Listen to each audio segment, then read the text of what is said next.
closest sporting rivals, Cork and Tipperary hurlers. Here's an opportunity for Tip for a goal, and they've got the goal. This is a big victory for Liam Cahill's team. Connolly again, going for a goal this time, and why not? Played forward for Darragh Fitzgibbon, and Fitzgibbon is in for the second goal. Cork's first league win for some 27 years. There's some incidents off the ball already. Straight red, oh my word. What a goal! Cork is through! Goal! That's a stunning strike. A big win for Cork. It's the first All-Ireland final ever between the Rebels and the Premier County. Shane Barry's going for it, and Cork get the first goal in again. Picked up, John O'Brien, and Tipperary are gone wild. Oh, another touch, another goal. Neil McCarthy is heading to Tipperary. Yes, it's a glorious rivalry that really burst back to life last year. Cork will want to set down an early marker, and after last week's impressive win in Salt Hill, confidence will be high for Ben O'Connor's side. Tipperary have started the year where they left off in 2025. Liam Cahill is blending a nice panel of youth and experience, and just like Cork, they are 2 wins from 2 in the league so far with a blend of youth and experience. We are in the park, we're under lights, a crowd of 32,000 people is expected, and it's sure to be one of the highlights of this year's league. Throw-in is less than 30 minutes away. And here's how we stand in Division 1A going into round 3 of the Alliance Hurling League. Tipperary and Cork are the pace setters with 100% records so far. Tomorrow, Waterford after their fine win last week against Limerick host Offaly. Meanwhile, Kilkenny travel to the Gaelic grounds in the afternoon game. Good afternoon, or good evening. Welcome to Páirc Chaoimh. A huge crowd. This will be the biggest standalone fixture in Hurling League history. 32,000 people expected. The previous record was here last February, 24,302, Cork versus Limerick. But we're in the record books tonight, and alongside me are Donal Logue and Liam. Great to have you with us, gentlemen. Come to you first of all, Donal Logue. Just to frame the game, Cork versus Tipperary, a repeat of last year's All-Ireland final. They meet in 10 weeks' time in the Championship Round 1. What does this game mean to both sides? Yeah, I think it means different to both sides. You could say that there's an element of that Cork can't win tonight, or maybe Liam Cahill can't lose, given that Tipperary are the All-Ireland champions. But I think it's a lot more layered than that. I think both teams have their different agendas from a Cork point of view. Obviously, Ben O'Connor, building on Pat Ryan's great work over the last couple of years, will have his own ways. You see he's trying to introduce new players and so on. From a Liam Cahill point of view, he'll want to make sure that all his troops are getting ready for the championship. There's no denying that we know the league is secondary. Yeah. So let's not get carried away by that. But I can guarantee you, both managers will want a good performance tonight. And I'm hoping, in a Cork and Tipperary typical fashion, that once the ball is thrown in, that the players will be just fully focused on the game and giving us a good show, because like you said, that's a serious crowd here tonight. Serious crowd. Liam, in your opinion then, does either manager need a win more than the other here? Does either team need a greater performance? Do Cork need to beat Tipperary tonight? Well, I think from Cork's perspective, I think a win would be very good for Ben O'Connor. I mean, he's had 2 wins already. He's clearly set out his stall in terms of the style he wants to play with this team. I think, when you go back to last year in this fixture, I think Liam Cahill pinpointed the match again Cork after what happened. They conceded 3-15 in that second half in the Munster Championship in 2024, and I think that was a moment where he said 2025 is a new year. Cork come to Thurles, and they sort of wiped the slate clean.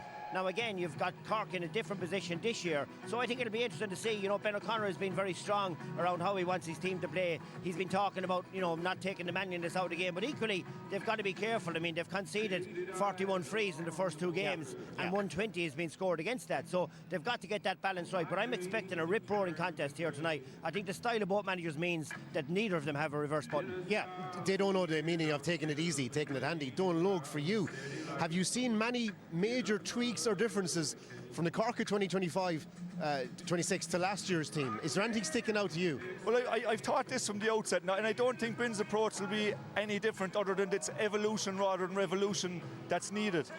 Let's not forget it. This Cork team, or a lot of this Cork team, they won the league last year. They won the Munster Championship.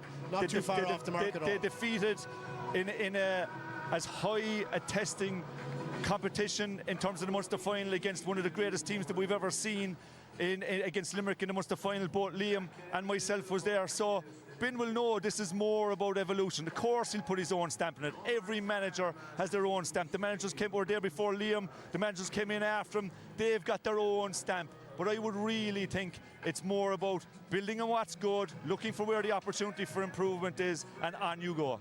For you, Liam, in terms of Tipperary, a couple of new players being brought in. What will Liam Cahill be looking for from this league? Because do you think he still needs a couple of younger players to put their hand up from that under-20 side? Well, I think Tip are a county that really revel on confidence, and I think we're looking at Tipperary at the moment, and they're a very, very confident team. I think what you're seeing with Liam Cahill at the moment is he's trying to get more strength and depth. I think clearly there's a pipeline coming. He's had a lot of young lads, a lot of change in the overall panel again this year. So he's testing the likes of Cahill O'Reilly. He's seeing if Oisin O'Donoghue can step up from being a player coming on to a player starting. Josh Keller is in after a very, very good club campaign, and Cahill O'Reilly looks really exciting, and he's going to be on, William or Alan Connolly tonight, so he's going to get a real test. So I think Liam Cahill is here tonight, and he's going to find potentially one or two more that will stand him well in Championship 2026. I'll throw this to both of you then. As you mentioned, Pat Ryan did a huge amount of work with his team. When Ben was a manager at Charleville, they had a running style like he played in Newtown Chandram himself. When he went to Middleton, it was more of a delivery style, as quick as he possibly can. Is he flexible enough with his approach then with this team that no matter what opposition they face, there's a fluidity there that they can adapt to whatever tactics are there, or do they play a certain style this season?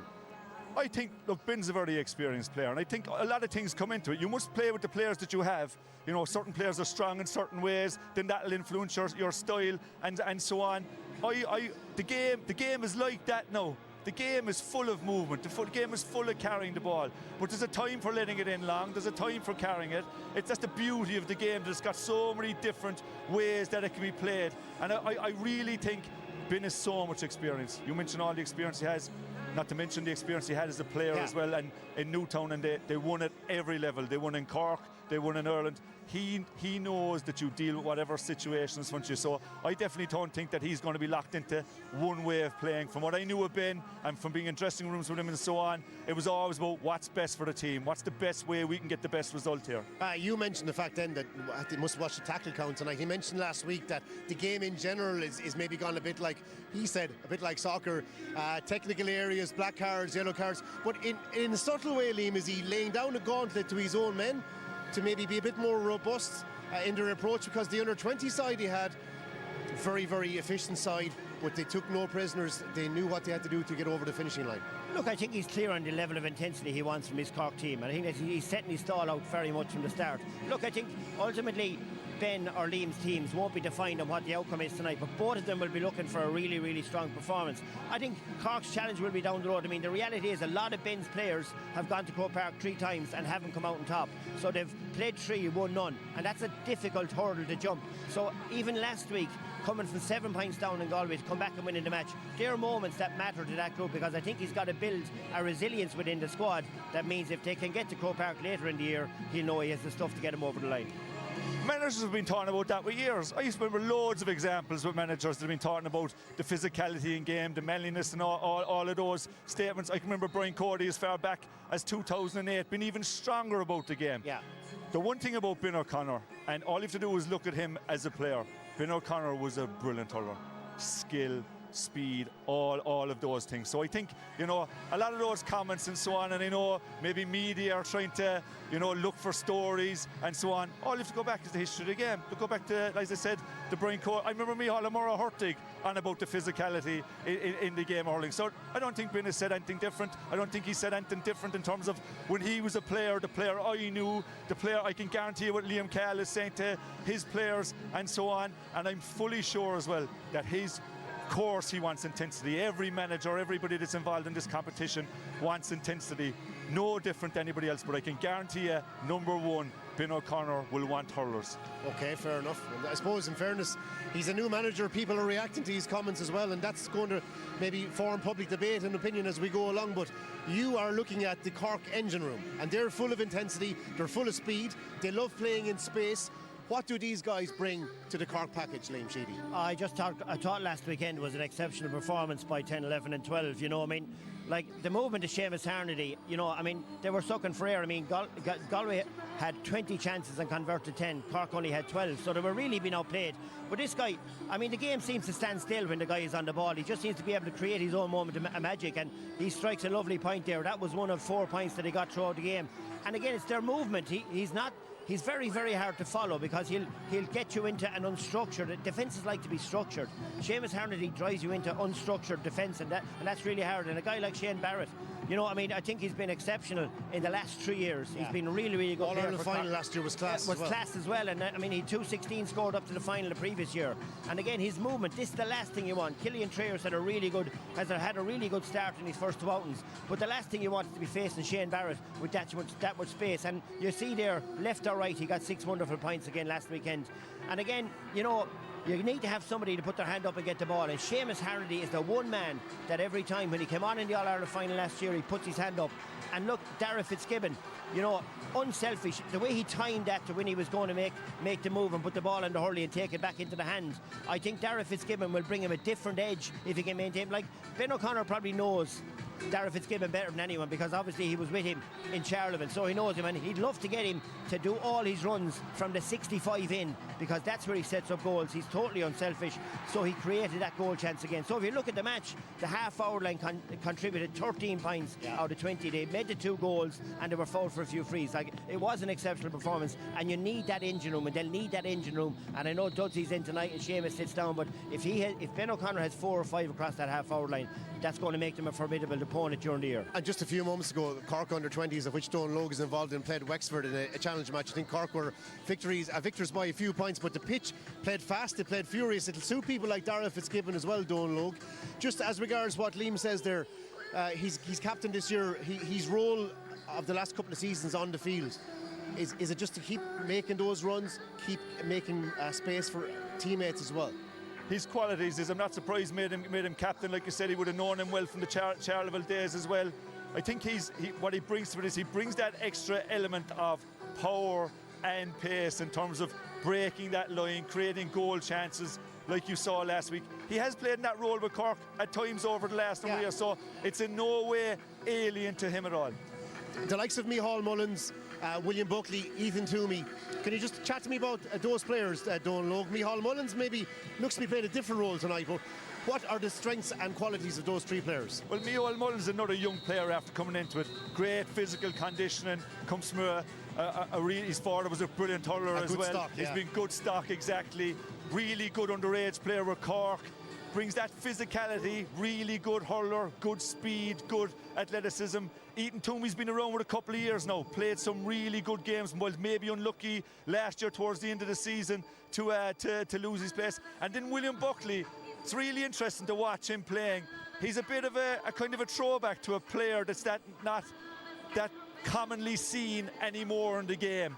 But he's all about hurling, speed, in what way, Don Logue? And I will say, because he's not huge when it comes to physical stature, but there was a lot of great players who were not huge when it came to physical stature. And that's the beauty of the game of hurling, that fundamentally it's about skill. He still played senior football with St. Finbarrs. That's no mean achievement either. So I'm really looking forward to those players tonight. I'm looking forward as well to Darragh O'Leary, full-back, Oisin O'Donoghue. I'm looking forward to watching that and see how that will go also. Right, we'll get all the team news for now. Our match commentator, Darragh Maloney, is pitchside under that sound system. He's with Michael Dignan. Up to you, Darragh. Damien, thanks very much indeed. I'm absolutely loving the music down here. The atmosphere is fantastic. The pitch, as you say, absolutely wonderful. Michael Dignan's here with me. There are no late changes to either team. We'll run through that in a minute or two. But Michael, what have you seen with Cork under their new management with Ben there? What's different about them this year? Well, it's early days, Darragh, to say there's a lot different, but I suppose as a player, he was a brilliant player. He was a very skillful player, but he was also tough as nails. He never gave a backward step to anybody, either with Cork or Newtown Chandler. And you can see him setting out his stall, I think, talking last week about the physicality, about the blood and thunder, and we're trying to ref the physicality out of the games. So he wants that physical edge, and he's pushing that, and he did as an under-20 manager. And I'm not saying that hasn't been in Cork, but he's saying we're not taking a backward step. It's early in the year, and I'm sure he'll get plenty of that physicality come the Munster Championship. Liam Cahill, I think 7 league debuts he's handed out over the last 2 weekends. It's still a very strong 26. Like, you look at the team, but also the impact that comes in off the bench. Yeah, there's been a couple of lads obviously out injured. Ronan Maher, Noel McGrath taking his time. They like Owen Connolly back in the squad tonight. But he's been very, very clever, I think. Keeping lads hungry, bringing in the young lads. The 43 in the panel, they're all very good hurlers. They've won the under 20, obviously. They're winning Harty Cups every year. Huge underage talent coming. So he's bringing them through. He's keeping the pressure on the more established players. Yeah, okay. We're going to have a look at these two teams now. Cork going with 10 of the starters from the All-Ireland final. 4 more on the bench. Darragh O'Leary, we've heard him mentioned already. It's his 3rd start in a row. Owen Downey at wing back. Micheál Mullins, Ethan Toomey in the middle. William Buckley is going to be interesting in attack. What do you make of that team, Michael? Yeah, I think their midfield is very interesting. Ethan Toomey has been in and out of the team. He gets on and off. And Micheál Mullins, a brilliant underage talent. On Ben O'Connor's team that won the under 20 All-Ireland a couple of years ago.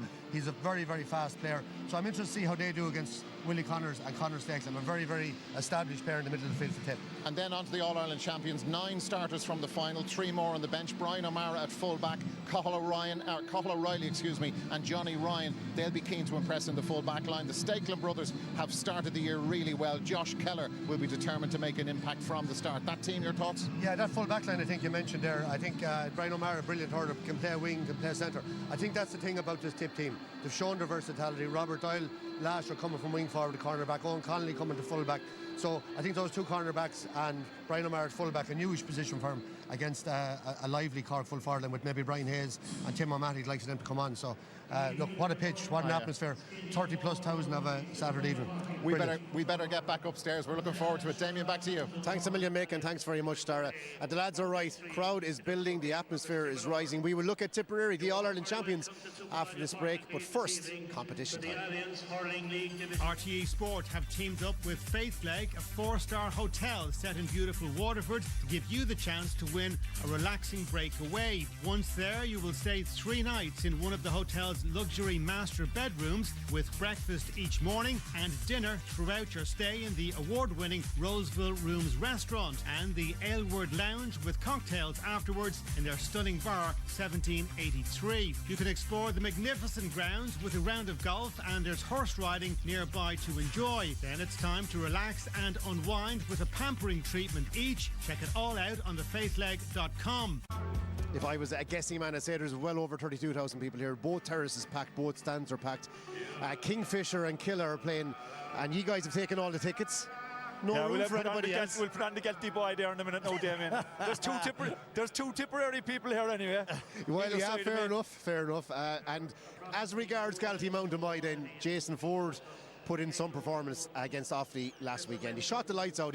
His movement and his ability just to read it, it gets better and better. But you've been a fan of his for a long time, Donal Logue. For many years, Damien, and you'd nearly think that he's getting better. Okay, so like you said last week, it must be really good for Liam Cahill that there's so much talk, and rightly so, about all the great young players that are coming in Tipperary. 4 Harty Cups in a row, 3 Munster under 20s in a row, All-Ireland under 20 champions. But for players like this to still have that hunger, like, he does everything with such ease. He takes sidelines like free pucks, no pressure on it, so calm. That's the harder side to put a sideline ball over. And against Kilkenny in the heart of it last year when the pressure was on. What I really love about this is everybody knows when the ball's going towards the goalkeeper, and he knew that the goalkeeper coming towards him there didn't flinch one bit, even though you're in a risky position at that. I watched the Cork and Tipperary game in the Munster Championship down here from last year's game. I watched it last week, and even though it was a tough day for Tipperary, he was still outstanding. And you talk about skill, just watch this. Like, we know ultimately hurling is a game of skill, decision making, and it's a tool. The hand pass, anybody that's on about the hand pass should rewind that and just watch an artist. A hand pass in a situation like that is a tool of intelligence. And if I ever saw a really top class exhibition of that, it was Jason Ford. But overall, the overall game he has, as I said at the start, Liam Cahill must be delighted with his form. A backdoor cut in hurling. Liam, as regards Jason Ford, you know him so well. Everybody's seen him play for the Mines from a young kid, knows his technical ability, his wrists, his striking, ferocious striking. But is it almost the most impressive part of his performance, the fact that he has risen back up again to extremely high levels. Maybe after a couple of years whereby maybe he wasn't, I suppose, fully at the levels he would expect of himself. Yeah, but look, I mean, Jason is just such an incredible player. He's such an incredible skill level. I think Don Logue has shown the full gift that he has as a player. I mean, he's just his wrists, his ability. And, you know, we're watching it in McDonough Park all our lives to see what the guy's doing. But I think he's really physically really pushed himself to new limits, I think, over the last few years. And I think his game overall has benefited that part. And I think that's been a big part of his game too. But Liam Cahill, he's one of his main men. And in case it goes out of my head about him, Liam, the hang time from when you leave the ball out of your catching hand to the strike, the best players can do that with speed. I don't think there's any other player in the game that does it at the same speed as Jason Ford does. I get you to call it, so Liam first. Yeah, look, I think Tip will take it to the wire, but we could come up a little bit short. We don't have as much work done as we had this time last year. Don Logue? I'm going to go for Cork, but ultimately, once the ball is thrown in here, I'm hoping for a brilliant game of hurling. And we all are hoping for a brilliant game of hurling. History being made with the attendance. Let's go up to the gantry, Dara, and make us all yours. Damien, thank you very much indeed. Yeah, it really is a spectacular sight here. The two teams in there.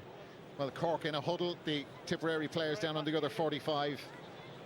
Lining up ahead of Auron Naveen. There are people still coming into the ground. Like the two stands, Michael, were sold out last weekend, and I think 27,000 tickets sold up until yesterday, and it's gone way over 30,000. That it's setting a National Hurling League record. It is, Darren. It just shows you, I suppose, the standard of hurling, the great players that are playing. I think we'll just pause now for Auron Naveen. I'll pick it up after.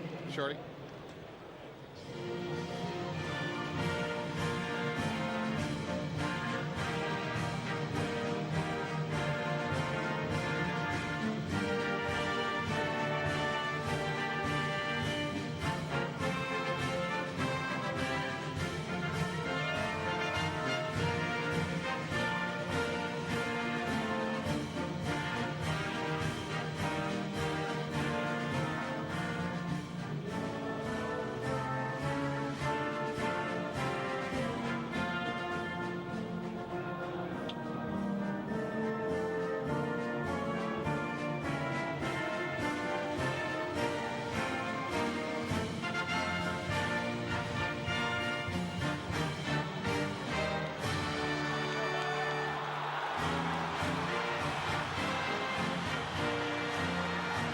I was just saying that, you know, you have 6 league matches a year as an inter-county player. You have maybe 4, 5, 6 championship matches, depending on how you do.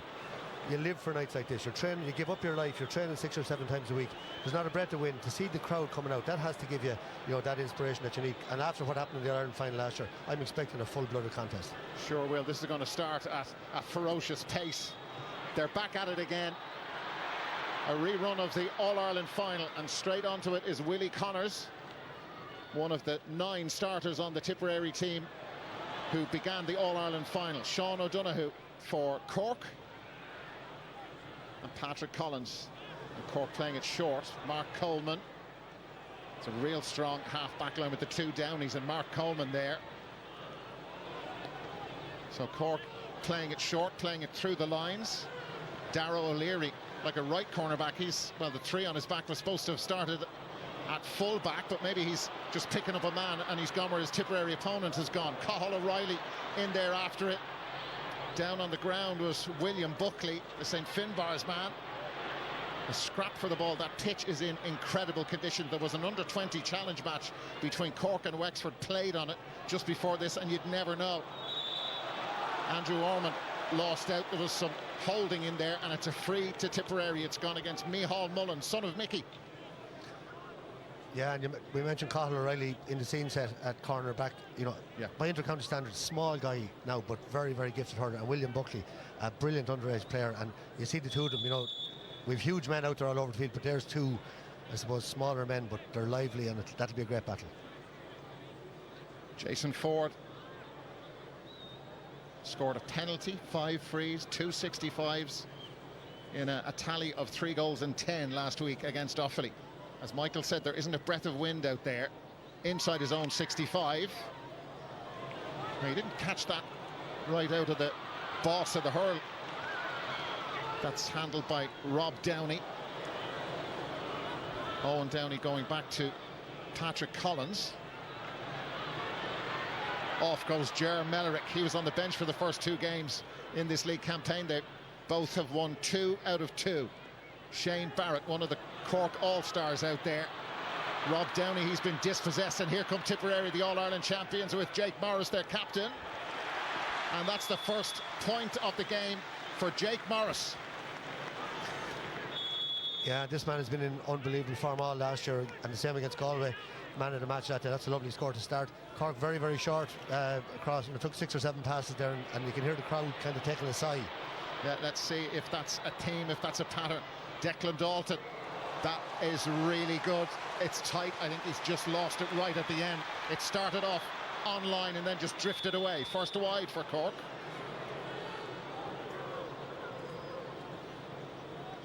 Rhys Shelley, one of the Tipperary All-Stars in their team tonight. So going short seems to be the order of the evening so far, but it's very early days. Craig Morgan all the way down, and that's been won by Dara Stakelin from Thurles Sarsfield. Tip looking lethal, looking like they mean business, and there is the second point of the game, and that's Oisín O'Donoghue. Huge hopes for this young man, starting tonight, making his point and scoring his point already. Yeah, there's Dara Stakelin. Came on last day against Offaly, got a couple of points, got a goal against Galway when he came on. And you saw Jake Morris having a little peep to see if it was a goal on. Wasn't. Back to O'Donoghue over the bar. Darragh O'Leary from Watergrass Hill. Out in front is Declan Dalton. Now the pace from Dara Fitzgibbon, the Cork captain. There is their first point. Direct, aggressive, accurate hurling. Cork open their account in the 4th minute. Yeah, this man, a fantastic player, brilliant midfielder. I think they're trying to push him into the attack, you know, that sort of pace. Declan Dalton are full forward as well. Unselfish there, laid it off, lovely score. So the longer puck out from Rhys Shelley. Huge distance on that. Willie Connors went up after it. Now it's Mark Coleman from Blarney. Off he goes, and nobody from Tip near him. Now they decide to try and engage it. Coleman taking it on himself. What a score. What an individual point. He's in the mood too. It's all bubbling up nicely. Yeah, brilliant stick man, and you know, lovely striker on the run. That's a lovely score. That's a risky one. Very risky. Sam O'Farrell, last year's under-20 captain. Ethan Toomey, he was on the bench for the first 2 as well, so he's got a point to prove. Loose ball, Tipperary seize on it. There's just one in the full forward line. That's Oisín O'Donoghue. They just need Oisín. They just need him, but he's put that wide. First one of those for Tip. Yeah, he was out during the week, and Fitzgibbon is intercepted. Patrick Collins, that's a bad mistake at puck out time, and here come Tipperary. They're in, and they do score. Well, that was a gift, an absolute gift for Andrew Ormond. Yeah, I just mentioned Andrew O'Donoghue, Sam O'Farrell, Oisín O'Donoghue and Sam O'Farrell, a couple of lads playing Fitzgibbon during the week. Tough schedule on them this time of year. It sure is. Tidy stuff from Sam O'Farrell. Could have gone left or right, went ahead to Jake Morris, and they're moving again, and they are in the groove. Will this hold on? The answer is yes. Really fine score. Another one for Andrew Ormond. Yeah, Andrew Ormond, 2 yellow helmets out there. Jake Morris, they did untold damage in the All-Ireland final last year. They're very, very hard to handle. Their movement is unbelievable. That's 3 between them already. And Patrick Collins with the long puck out this time. Tip had that under control, then they lose it again. Craig Morgan trying to get on the end of it. It's still in play. Owen Downey has done a lot of work in the gym over the winter, and you can see the results. Ball turned over by Tipperary. It's already a war zone around that middle 8. There's some football from Jason Ford. Lost the stick. Rob Downey to Owen. Just shoveling it out towards Diarmuid Healy. Scored 3 in the All-Ireland final. Tip of an extra defender back there. Craig Morgan it is, picking up the loose ball. Cork just back off. This is Johnny Ryan. He's been in and around the Tip panel over the last few years. It's a big opportunity for him this evening in this new look Tip full back line. Dara Stakelin chasing that down, but it's Darragh O'Leary who gets it.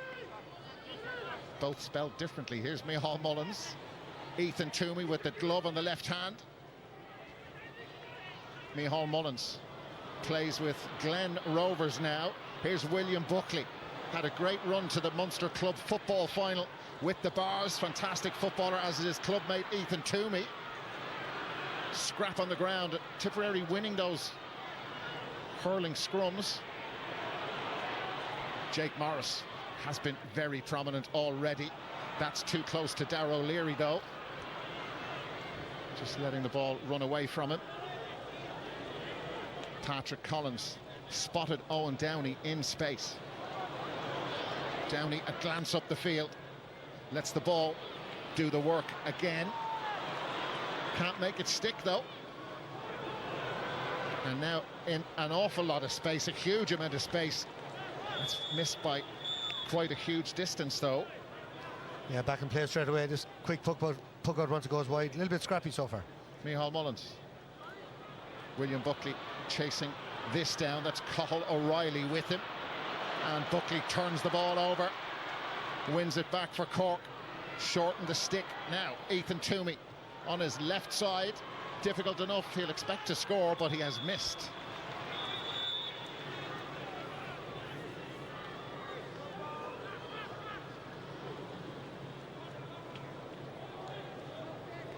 So Rhys Shelley spots Brian O'Mara on his own 45-metre line.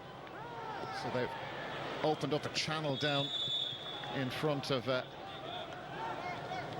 corner forward is Darragh Stakelum. So many families here, lots of young hurling fans, male and female, here with their folks and aunts and uncles.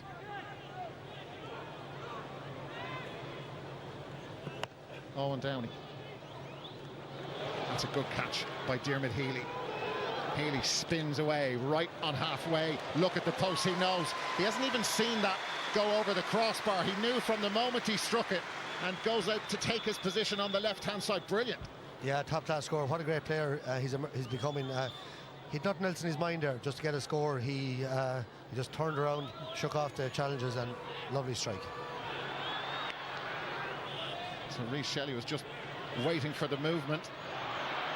Gone down on top of Andrew Ormond, and there is Ormond. Cathal O'Reilly had pushed up right beside him. Ormond has got two already. He's dropped that one short, surprisingly. Rob Downey just had a bit of a paw at that, and now they come out with Ger Mellerick. Mellerick lets that fly. Willie Connors was the extra man back there. Decky Dalton outnumbered at the end. Brian O'Mara was there with him. That's a huge physical battle between Dalton and O'Mara. Well, Andrew Ormond just took his eye off that. Good block down. Halts the Cork progress for now. Shane Barrett. Plenty of support arriving, and there's some vision for Rob Downey, and that's brilliant to pick out Dara Fitzgibbon. What a pass. It deserves a score. Seamus Kennedy of St Mary's and Tipperary is with him, and the score is there. All about the pass, though. The vision was superb. Fitzgibbon read it and did the rest. It's 4-all. Yeah, as you said, beautiful ball in behind Fitzgibbon's pace. Seamus Kennedy, after starting a few league matches, great player that he is. You can do very little about that, and he made sure he held him up. He didn't get inside him to go in for the goal. Great score.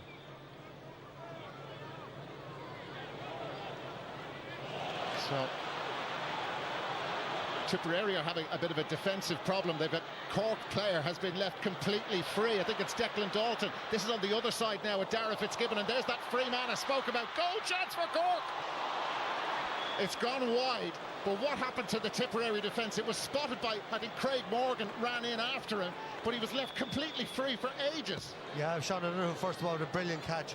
And Dara Fitzgibbon, what a ball. Dalton will be disappointed. Fitzgibbon could have put it over the bar. Very unselfish, great vision. See it here. Nearly had too much time. Yeah, but Dalton was free on that left-hand side. Fitzgibbon spotted him. That's something Tipperary will have to watch for. So another scrap for the ball. Comes out in the tip side again. That's Josh Keller from Nina Éire Óg. He scored a couple against Offaly. Now Craig Morgan right down the middle from 66 metres away. Does not miss.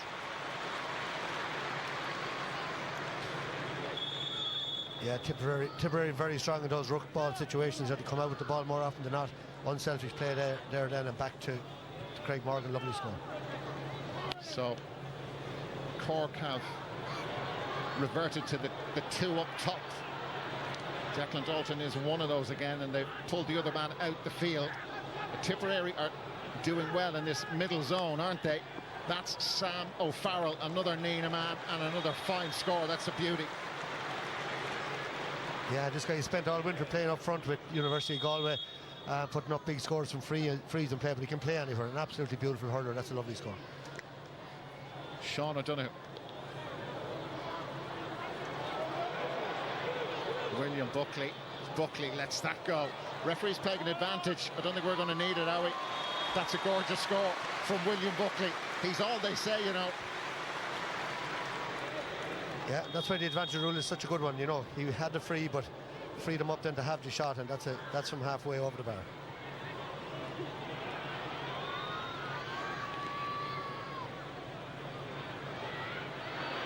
Dara Steckland just out-muscled there. Ger Mellerick.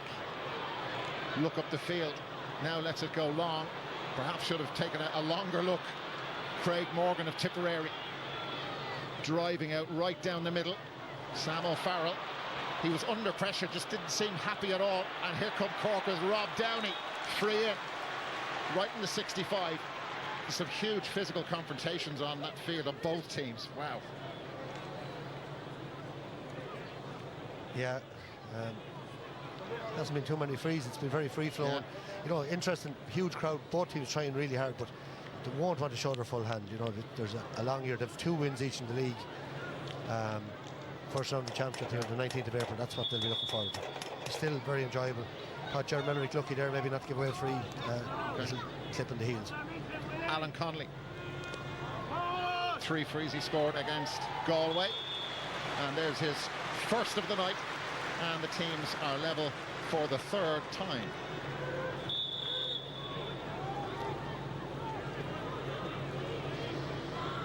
That's the first point from a free from either team. Mark Coleman has come over to the near side. Conor Steckland was up towards his brother Dara, didn't get there. Ethan Toomey. Toomey changing the angle of the attack. Decky Dalton got the stick in but just couldn't bring it under control. Willie Connors shortened the stick. That's got out of play. Jake Morris did his best. It was that tight.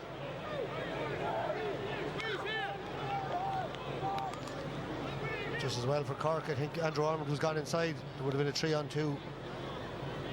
Hard to know from here. The linesman is right beside it. There's the new Cork manager. Well, it was great determination by Shane Barrett and a wonderful bit of skill as well. And he played the 1-2 off Willie Connors. Willie didn't know an awful lot about it. Shane Barrett on his bike, on the mark for Cork, and they lead by 7 points to 6. And that's 4 now. The 3 lads in the half hour have all scored. Dara Fitzgibbon with 2, Shane Barrett and Dermot Healy. You can hear the expectation from the crowd, Dara, when he gets the ball. That turn of pace, incredible. Lead for the first time for the league and Munster champions. That's an interesting ball in. It's down on the ground and just scuttled away. Nice and calm, Sean O'Donoghue. Runner up the field was Dara Fitzgibbon. Charleville's finalist. Off he goes. Now that's a really good ball to Alan Connolly, and he's taken Johnny Ryan with him. Connolly made space, got away from his marker so easily, kept it nice and low to make sure. 4 in a row for Cork. Yeah, that was beautiful. Poor ball, I thought, into in front of Usher. You know, he needed that into his hand. Well cleared, and Dara Fitzgibbon took his time, picked the run, lovely angle on the ball into space, and made it easy for Connolly. Rhys Shelley hitting that an awful long way to the other 45. Loose ball picked up by Owen Downey. Sean O'Donoghue. There's a cluster of Cork players together. Patrick Collins.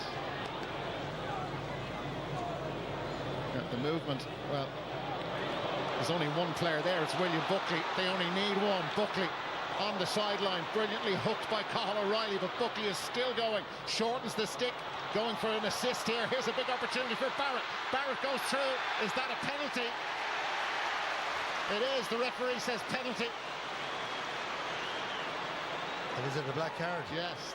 Now, he did go for the... That's the question. Does he keep the black card in the left pocket? Liam Gordon, the referee, the notebook is out. Is this a black card? Yeah, I think it has to be. You know, it's a clear goal scoring chance, and he's taken down. I don't know what you're supposed to do if you're back, but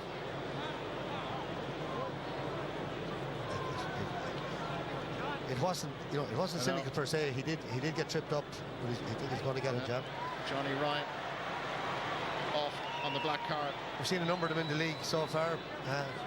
Yeah, there was one against Offaly, against Tip last weekend. That's right, yeah. And there's been a number of them, but lovely ball by William Buckley again. Well taken by Shane Barton, turned inside once the contact came. So they're going to have to reorganise Tipperary. Declan Dalton with the penalty. Rhys Shelley in goal. That's a really good save. Wonderful save from Rhys Shelley. Able to rebound it out to his teammate Brian O'Mara. They're down to 14, but the goal is still intact. Great stop from Shelley. Mark Coleman. Plenty of noise from the crowd now. Dara Fitzgibbon. That has a chance. Okay, they get something out of that passage of play. 5 points in a row for Cork. Yeah, Dara Fitzgibbon switching over to the other wing. We'll see that penalty again, I'm sure. Here we are now.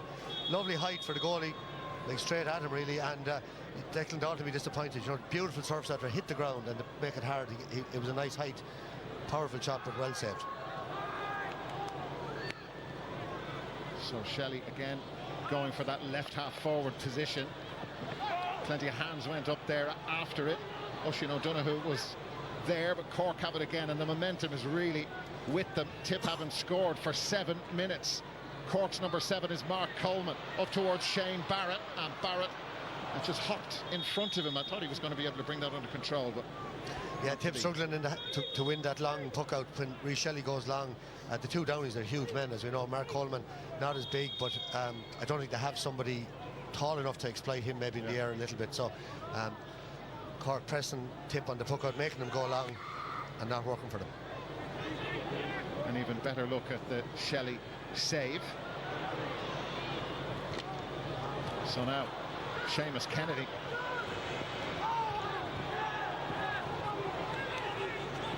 Kennedy, now there's some space. A lot of Cork players got drawn to the ball. Here's Conor Stakelip from Thurles, right down the middle, and that just steadies the ship for scoring 7. Yeah, it does. It's poked out again a bit too quickly this time, yeah. But Seamus Kennedy really showed his experience there. You know, he turned back around, really took his time and sprayed a lovely ball. Tipper brilliant at that 30-40 yard pass off to hurl back inside. There's always a man looking for the up the middle coming to support. Ethan Toomey. Brilliant movement again. Owen Downey, open road in front of him. Downey steadies down, has to score, does score. Vision again to set him up, but you have to have the player running into the space for the pass to be brilliant, and it was. You do, yeah. An interesting move there by Cork, isn't it? Putting him out beside his brother, like two huge physical men. We saw the goal Rob got the All-Ireland final a couple of years ago. Owen brings that athleticism as well able to go forward and score. Now this is going to drop very close to the 20-metre line. Juggling with it was Mark Coleman. He knew exactly what he was doing. Shane Barrett becoming very prominent but can't hold on to the ball. Conor Stakelum. Stakelum drills that in low. That was well read by Dara O'Leary. It's a big night for him tonight. 3rd start in a row. Is that number 3 jersey up for grabs for later in the league, and of course the Munster Championship. Oh, that was absolutely majestic from Willie Connors. Deserves a point after that. That is absolutely out of this world from Willie Connors. What a competitor, Dara. And look at this for work rate. This is an example to anybody. Kept his eye on the ball, beautiful touch, and drove forward. And that's the score tonight so far.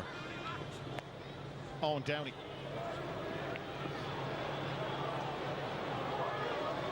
Dermot Healy. That is wonderful stick work again from William Buckley, but he lost the ball just trying to do too much, and it's really congested down there. Cathal O'Reilly.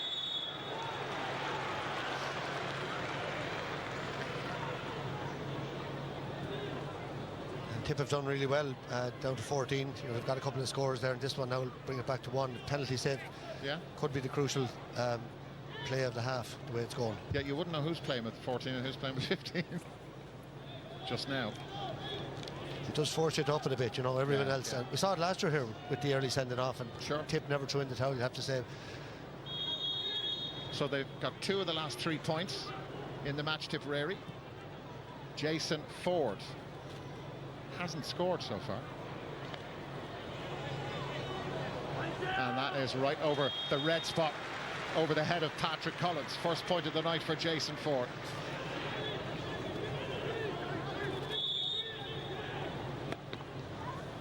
Just one between them. Now, the referee has actually given that Tipperary's way against Dara Fitzgibbon. Yeah, I think he just played the hurl. I think Liam Cahill, just a bit of encouragement to the linesman was a help as well, but if you watch it, he did certainly just...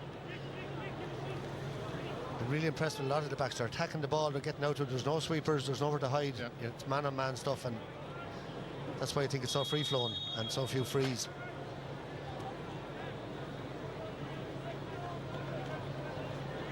Jason Ford.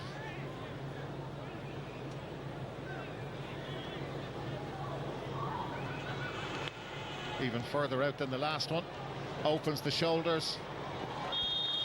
Absolutely brilliant. Yeah, well, he got a big build-up from the lads beforehand, Yeah. and they're 2 brilliant scores. The first 3 wasn't good. He hasn't been in general play, but I just think that's the way the game has developed, and certainly when they're down to 14 now, he'll be out the field working. 3 in a row, 4 out of the last 5 points for Tipperary. Level for the 4th time at Super Value Páirc Chaoimh. Yeah, Willie Connors has dropped back with the black card, and Dara Steckham's come out the field. Jason Ford has come out the field. They're just leaving Oisin O'Donoghue inside, so it could be the reason they're going well. They're getting on the ball and throwing it around. Micheál Mullins. Alan Connolly. Yeah, that'll do. Simple game when you do it that way. Yeah, probably a little bit too easy. You know, there was a bit of support back there, but Connolly's very quick on his feet, as we know. Made that look very easy. It wasn't.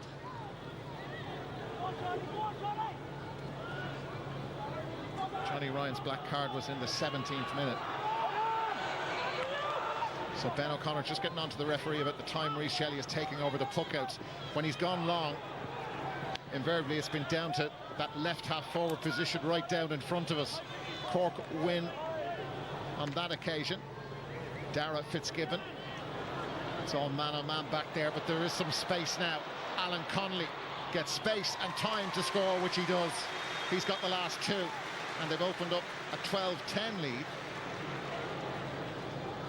Yeah, he's got 3 points now. Brian O'Meara looking a bit uncomfortable in there. Wouldn't have much experience playing full-back, as we said. It's all new full-back line tonight for Tip from the All-Ireland final last year, and they are being exposed a bit. Josh Keller is the Tipperary forward over there. Mark Coleman for Cork. Alan Connolly becoming very prominent. Lethal forward when the eye is in. So is Shane Barrett, and the Cork crowd behind him. Love that. It's silky stuff, isn't it? It is indeed. You know, when Cork are going well, that's what I think, you know, what they're really good at is throwing the ball around up front, and that's what makes them so dangerous.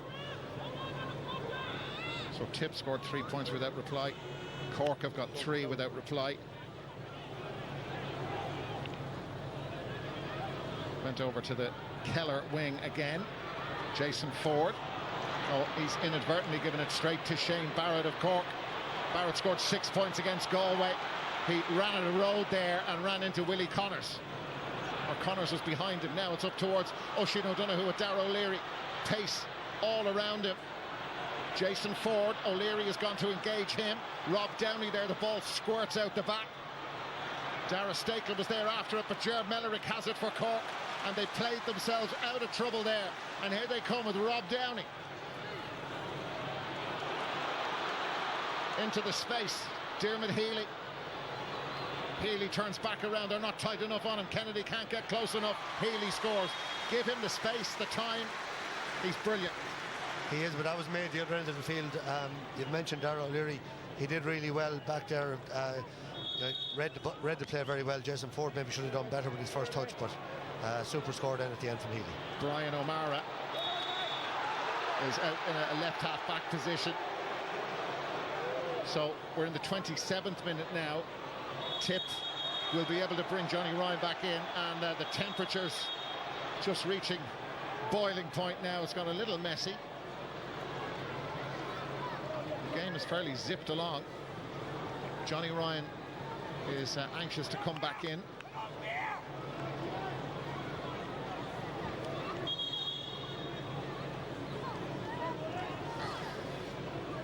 Jake Morris trying to get a yellow for third man in, and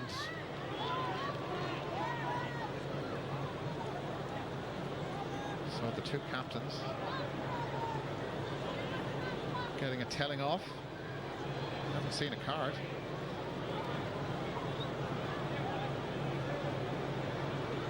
Yeah, there's not going to be a card, it appears. Declan Dalton just got in over the ball. I don't think there was a lot in it, and just made contact.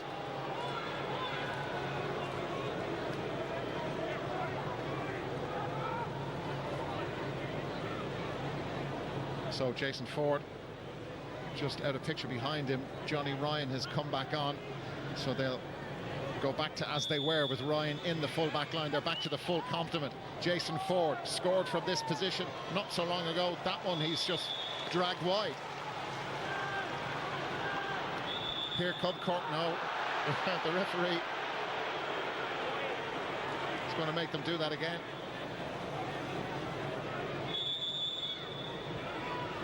Both teams trying to get the ball back in play at puck-out time really quickly. So Patrick Collins has gone right down the middle. Now it breaks kindly for Darragh Fitzgibbon. Fitzgibbon has been closed down. Fitzgibbon, there was too much pressure on him. Wide. Yeah, well broken by Declan Dalton there.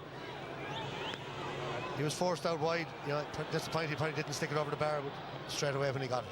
Well, Seamus Kennedy, Tip really should have made more of that. Kennedy was totally free. Mark Coleman had other ideas, and off he goes. Andrew Ormond trying to keep up with him. When the pace goes up, it's really, really quick. This is Owen Downey, and that is absolutely glorious from Owen Downey. 5 in a row now for Cork. Yeah, and they deserved this lead. And look, Downey off his left this time. The previous one was off his right on the run.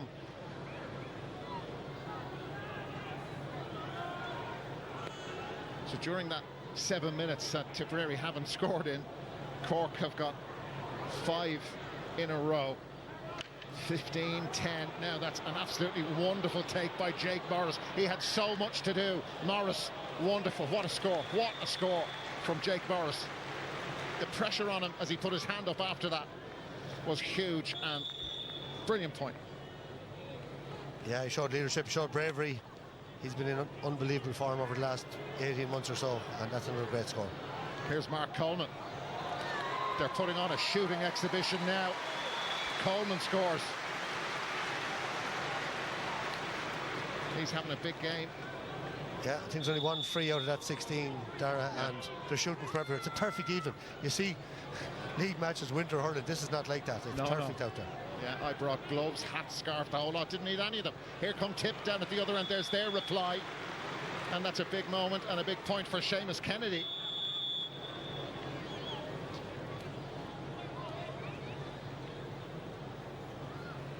He's on points to lead. He's on Shane Barrett now. He's gone in centre half back and got away from there. Seen some great scores from the half back line. That's the 3 lads from Tip now have all scored, and 4 points from the Cork half forward or half back line. Cathal O'Reilly won the ball there. Craig Morgan. Here's Johnny Ryan off the field for 10 minutes.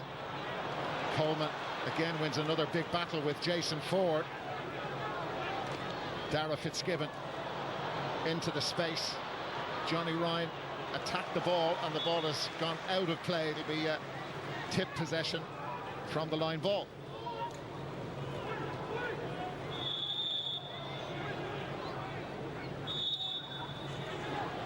Now that could have gone a different way. Josh Keller was back there helping out. Is the other number 12, Dermot Healy. A battle on the ground for the ball, ran away from Sam O'Farrell. Not from Andrew Ormond. Knew he was going to take physical contact there and didn't shrink under the pressure. Yeah, very well picked up. Just Tipperary normally deadly with that short pass into the hand. They're hitting it on the ground, putting themselves under fierce pressure. That ball up the wing to Jason Ford, the last one. You know, you need to be putting an angle on it, and there's nothing wrong about him going long, getting it into the full forward. I don't know who's good in the air. But you see Rob Downey, he's sitting back. They've made that decision. Let Ormond move up the field. Let Jake Morris go out the field, but they're going to protect the goal, and he's standing back in his own full back line now.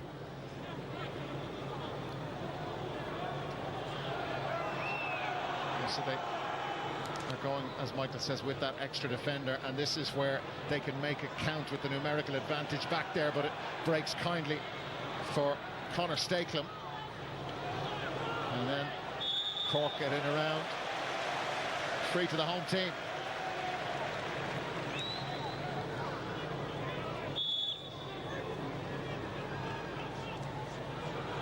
There's Rob Downey with the free to Ethan Toomey.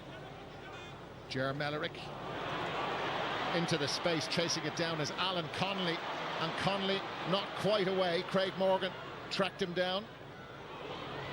Ethan Toomey thought about the first time snapshot. Shane Barrett in a tight spot over there with Craig Morgan, managed to get the ball away. Don't know how he did that. William Buckley blocked down. Andrew Ormond. So Rhys Shelley under pressure. You can see how far Andrew Ormond has drifted all the way back to his own 20-metre line. Cork still have that extra defender, sweeper, whatever way you want to put it, plus one cover. This is Brian O'Mara going long. Is it too long? It is for Oisin O'Donoghue, straight into the hand of Patrick Collins. Now there's a fracas has broken out over on the far side, a long way away from where the ball actually was, and everybody's gone to try and sort this out. Players, every player, apart from the goalkeepers, running towards this flashpoint. So what on earth happened here? The referee and his linesmen are on the scene, and it's just rumbling along, isn't it? Yeah, they're still on the ground there as well. There's more. We were following the play. I didn't see. Yes, the ball was down the other end of the field. You could just hear the reaction of the crowd. That's what brought my ear to it. Alan Connolly's helmet was certainly off. And you remember the incident a few minutes ago where the referee just spoke to both captains but didn't hand out a card. Now, I don't know if you can connect that to this reaction, not necessarily the incident, but the referee didn't book anybody in the first instance. Now, look, Rhys Shelley is there, and two goalies are there. Everyone is there. Both a long way from home. So now the referee has to try and look. We're still going. That's Josh Keller and Alan Connolly. We thought it had sorted itself out.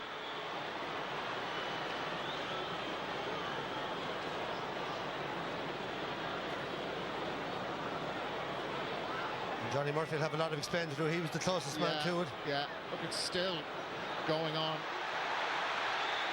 But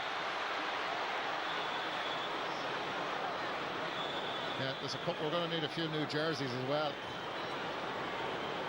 The first thing, the two goalies should go in. Back into the goals anyway. Shelley is coming again. So everybody's puzzled, and I don't know. It's ridiculous stuff, really. Yeah, look, listen, it's on the officials now to take action. How do you take action when there's 30 people? I know that. Yeah, I know. It'll be whoever started it. But it took a while to finish it. There's still kind of messy clusters, we'll call them.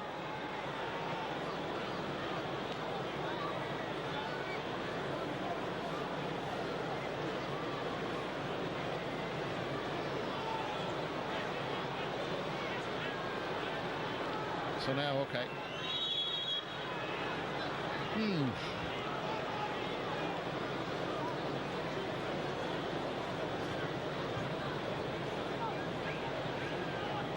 So, well, Jake Morris, I thought he was going to talk to the referee, but You know, this is what we talked about before the game there. Ben O'Connor is talking about firing up his team and not taking a backward step, and that's fair enough. You know, so what happened in the Ireland final last year, they don't want to see that happen again. But there's a fine line, and you know, but this is what happens. It's winter, it's the league. They're not going to take a backward step, but the ref now is under pressure here. Yeah, he is. Wouldn't be surprised if there's not a couple of red cards here, just to lay down the law. Whoever could be unlucky, but well, like you know, Ben O'Connor's comments about, you know, technical areas, and we're gone like soccer and all that sort of thing, and we want to see this, you know, game of physical confrontations, and that those comments, you can be sure Liam Gordon read them. Yeah, and you know, we're all human, we all heard them. And what does it mean? Maybe it means nothing, but this we've had a long stoppage now. It's probably lasted about 4 minutes. I wasn't keeping a close eye on the clock, I have to admit. It was more what was happening out there. 3.5 minutes since it started. John Murphy is still talking there. Yeah. Liam Gordon is after taking, he'll have to get a new notebook at half time. He's taking so many notes. Or another pencil. Another pencil. Yeah. New jerseys, new. Yeah. Fourth official is coming out now as well. Yeah, I really. So probably whatever action he takes, the sensible thing maybe is just to blow it up and get everybody to go back in. By the way, the two teams, there's not going to be a, not that there would have been anyway, but the two teams, as you know, from Páirc Chaoimh, they both have their own respective tunnels, so you know, you're not going to have an issue there. I wonder, is somebody's calling Rhys Shelley, is he, or no? It's not Rhys Shelley. I thought they were signalling towards Alan Connolly to come Willie up the Connors, field, and Willie Connors. Well, Alan Connolly ended up with no helmet after the first melee, so yeah.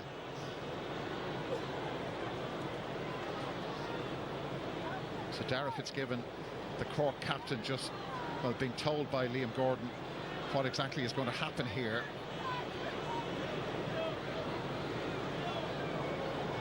So there, Alan Connolly has arrived. Yellows for both of them.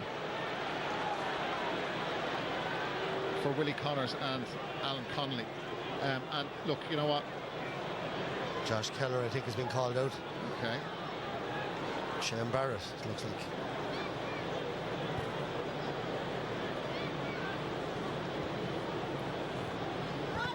So Shane Barrett there. Well, if he's given 2 yellow cards, these are...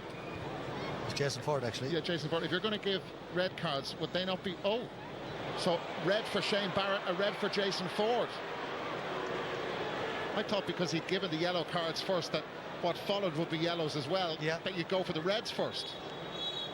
Well, there's the whistle for half-time. Both teams down to 14 players after that really ugly melee that seemed to go on for ages. As I said, the teams will leave the field by their respective tunnels, so we're not going to have an issue down there, but you can hear the reaction of the crowd. There were boos initially for Liam Gordon, and now this massive Cork crowd are cheering their players off the field.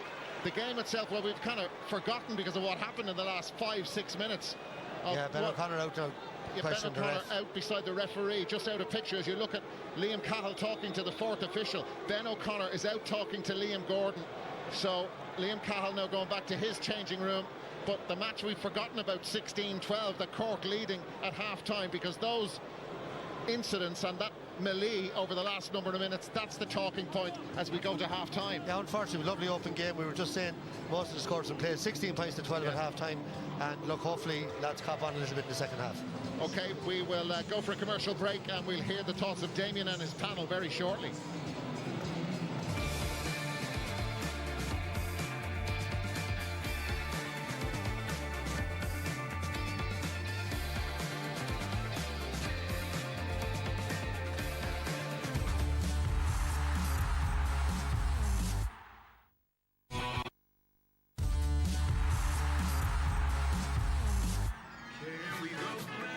You want to come back to Páirc Chaoimh for Tipperary versus Cork. Last year, Rhys Shelley saved the penalty in the All-Ireland final. He did it again tonight. And at the end of the first half then, tempers frayed. Fracas involving nearly every player on the field. We saw red cards for Jason Ford and Shane Barrett. And we saw yellow cards then for Willie Connors and Alan Connolly. But at half-time, Cork lead Tipperary 16 points to 12. Their half-forward line has been in absolutely flying form. Tipperary just about hanging tough. Great cards, we believe, are contributing to Melee, but for now the possession stakes will say 16 out of 20 scoring chances converted for Cork. That is highly impressive. 12 out of 16 for Tipperary, but Cork looking more fluid at the break. Liam and Donlogue, red cards issued for contributing to Melee for Jason Ford and Shane Barrett. I suppose people were expecting to be a bit of tension and a bit of aggro there, but for 33 minutes there was no sign of it. It flared up out of nowhere. That was it, Damien. Like the game was nearly like a typical Saturday night league game, and that was, you could say, it was a grand game of hurling up to a certain degree. So it was just seemed to be totally out of character with the whole game. It's hard to see it there. I think you see every player getting involved in it then and so on, and it's. Well, I think when you're looking across, we can see from the angle there, Damien, that Willie Connors and Alan Connolly had an interaction on the ground. I think Willie might have been trying to get up the field, but either way, all of a sudden, like, I suppose it's not ideal, Damien, for anyone. Like, it's very hard for a referee to make a call there, but we had the same thing last week above in Salt Hill. Like, it's very hard. Somebody's going to pay a price. You know, the game is not built for Melees and for that to be happening. So, you know, you can see an angle here. There's Jason coming in the back, and here's Shane Barrett coming in beside him. So, you know, they're probably, you know, they were all at it. They were all in around the melee, but like, you know, that really doesn't have a part to play. I was feeling the game lacked intensity. A melee is not really the intensity we're looking for. Referees are asked to observe, not intervene, but that was ridiculous. It was just allowed to continue for about 2 minutes and no sign of it stopping. Great. I know it is, but there's a responsibility on the players as well, though, Damien. To be fair to the referee and the linesman and so on, there is a responsibility on the players. You have a duty of care, of course, you do. But there was kind of it was totally out of character with the game. Both teams would want to be boxing clever in that situation, like we saw Tipperary last year, lost players in big games. You go back to Cork in terms of Shane Barrett, like, he's after paying a heavy price there now tonight with a red card. Against Clare last year in the championship, Cork were dominating the game. You could argue that had a big turning point in Cusack Park when Shane got sent off in the All-Ireland final. There was 55 minutes gone in the game, and Owen Downey got a red card. There was only 3 points in the game at that stage, so you need to box clever. And Tipperary were on a black card anyway, Liam, because Declan Dalton got hauled down for a penalty. You've been talking about his movement all through in that first half, but he missed the penalty, which is, I suppose, it's a surprise with a man with his power. He did, but you know, when you look at it here, I mean, in fairness to William, he does really, really well, and he gets half hooked, and you know, he goes on again, and you know, Carl Riley done really well, but it's a great catch. You know, very, very brave by Shane Barrett. And look, I think the black card was bought in for this. He was denied a goal scoring opportunity, so we've seen the black card used to good effect there. But you know, when we look at the penalty in a second, you know, I mean, Donlogue played long enough in goals than for me to be telling him. But if you actually watch where the ball was put, I think the last place that you put the ball with Rhys Shelley is exactly where he put it. So I seen him take a penalty against Waterford here the last day, and he put it down into the far corner. And actually, I felt that the ball, that's an ideal shot for Rhys Shelley to save. But fair play to him, it was a wonderful save again. Yeah, it was an okay save, to be fair. It wasn't a wonderful save. And to your point, like, there's no way Declan Dalton was aiming for that place. I always wonder with a shot like that, you're either going to try and blow the head off the keeper, or you have to use the surface tonight. I was walking obviously on the surface here tonight, so Declan Dalton's got a good shot. He'll be really disappointed with that finish. It was interesting, that whole movement around in terms of creation of it. I agree with Liam.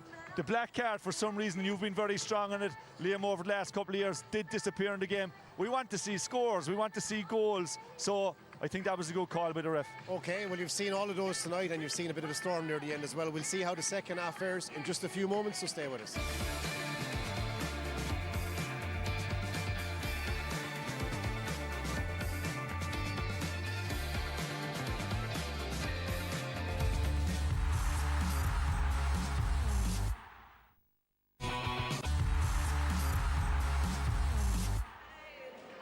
Welcome back to the Páirc. Cork leading by 4 points in round 3 of the hurling league. Jason Ford and Shane Barrett saw red for contributing to a melee. Our team in the truck have been looking for footage at halftime. We have a new angle, and Liam and Donlogue will take you through this here. Jason and Shane are involved in the incident. She's after all the praise I gave him before the game, Damien. He's after letting me down there. Did he really? But you know what it is? It's childish. That's not what we want to be seeing from the likes of Jason Ford. the clips we showed before the game, that's what we want. It's just, for me, it's childish more than anything. And I do think that they suffered for that carry-on.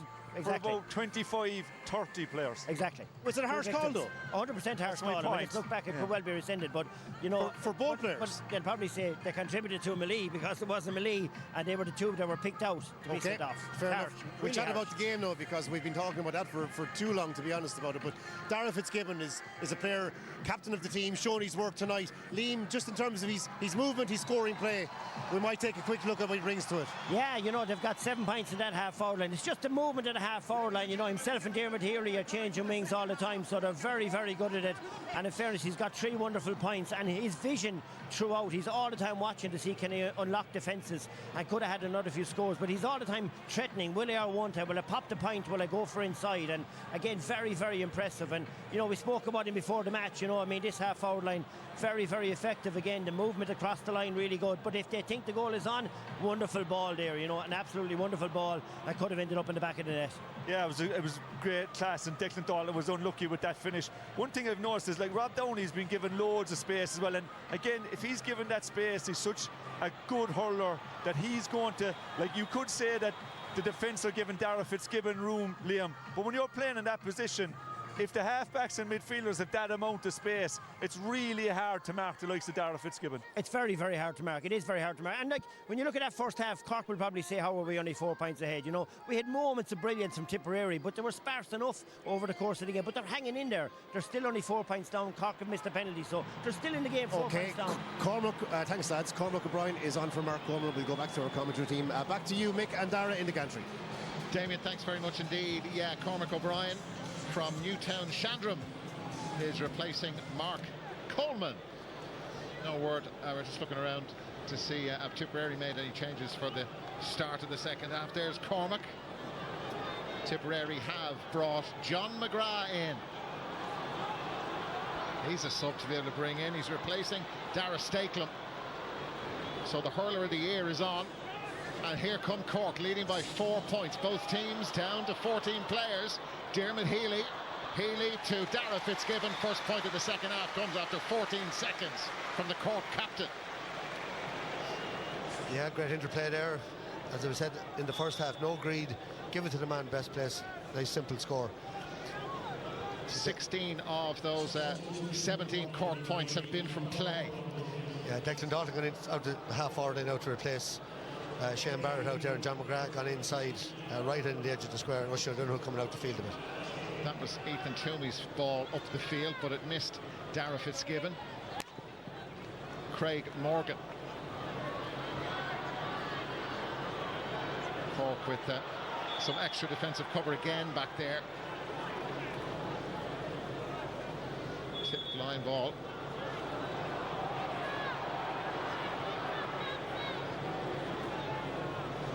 Ball eventually returned to, or retrieved by Willie Connors.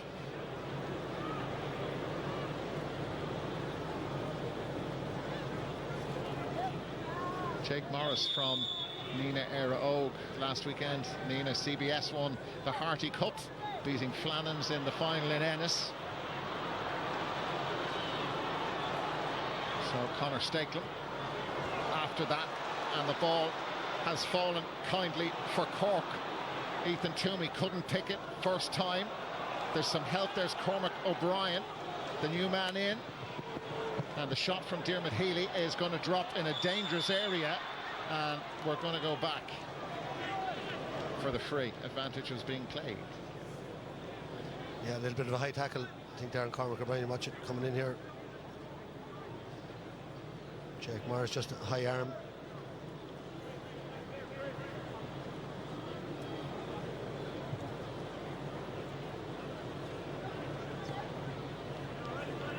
So the ball eventually returned to Darragh Fitzgibbon.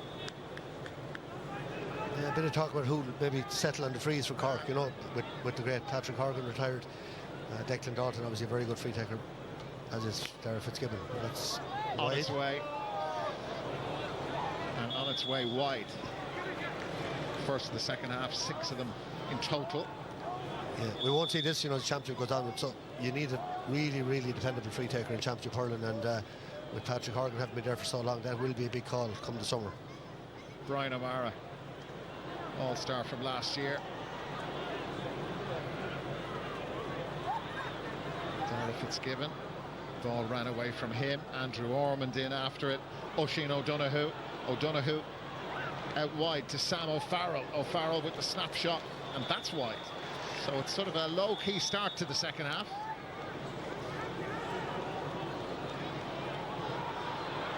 Rob Downey held up. That's a huge confrontation between himself and Conor Stakelum, and it's a free in for Tipperary. Cork had that under control, but just a loss of concentration and a big contribution from Stakelum. Yeah, what a player he's developed into there. You know, he was in and out of the team there for a number of years, which often happens, lads. It takes them a while to establish themselves. But I think in the All-Ireland final last year, we remember the first half, you know, when Tip were struggling, he kept them in it. He scored a few great points from play. He's got very, very strong. And himself and Willie Connors, they're just that modern midfielder, hard working, they're dynamic, they can score. They're very good in the ruck ball. So good. He did very well there to stand up Robert Downey. Jake Morris. 5 points down. Oh, that's gone wide. It just didn't look happy at all over that. Yeah, and then no Darren McCarthy, no Jason Ford. Yeah. No, Darren McCarthy is on the bench. Cormac O'Brien has been in the wars again. Now he's back on his feet, but you can hear the reaction of the crowd, and Ben O'Connor is onto the field of play, the Cork manager, throwing his arms towards the referee Liam Gordon. So Cormac O'Brien is okay. It's fair shoulder.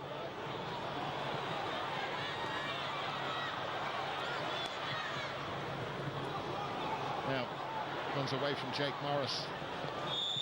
Sean O'Donoghue just knew that was going to drift out over the line.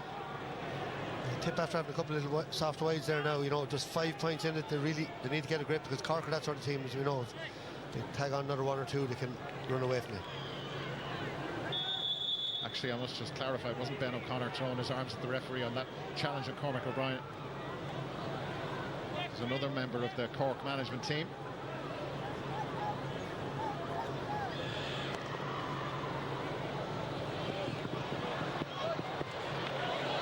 That's really nice from Dermot Healy. So is that. Look at the post, and off he goes. Healy on his bike, brilliant skill, has to get rid of it, and just ran out of road right at the end. It's a bit of a let off. Craig Morgan drives out for Tipperary. Seamus Kennedy, the pace of it lifts. Tipperary have the ball though. Oisin O'Donoghue fires it in low. The ball kept away from the sweeper. That's John McGrath. McGrath had taken up a good position, and when the ball was played forward to him, it was nowhere near the extra defender, so the extra defender's out of the game. Tip had possession here. Yeah, it's a great play by Dermot Healy here. Great pick up. He took it off down the middle. I think it was Darragh Fitzgibbon outside him, maybe didn't go with him, and he ran out of road.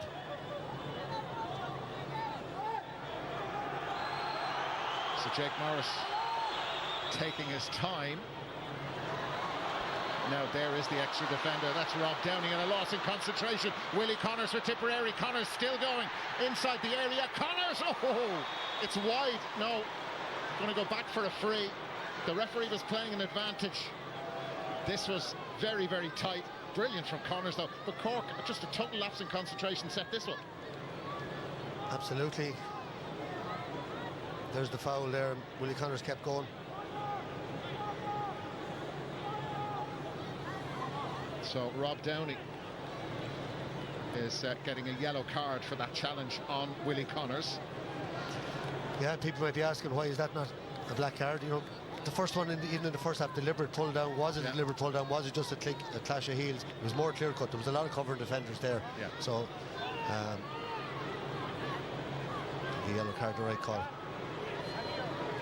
Patrick Collins has a lot of company on his goal line. So the first free from the Tipperary captain didn't go well. Just wonder, will he? No, just nonchalantly puts it over the bar, and Tip have their first point in the second half.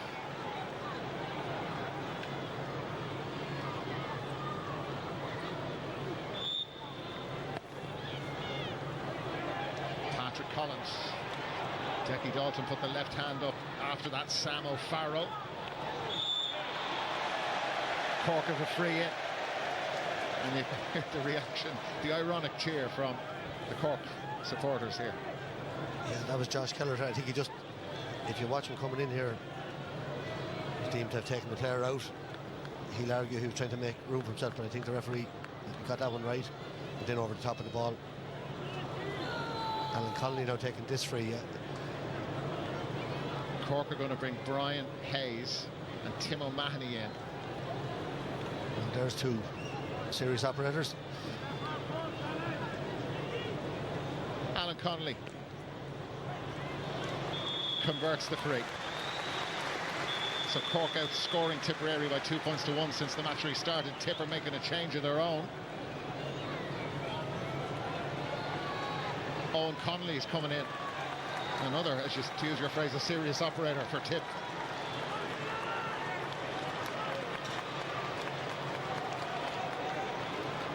So there's confirmation of the changes. Micheál Mullins leaving the field. So is Seamus Kennedy for Tipperary.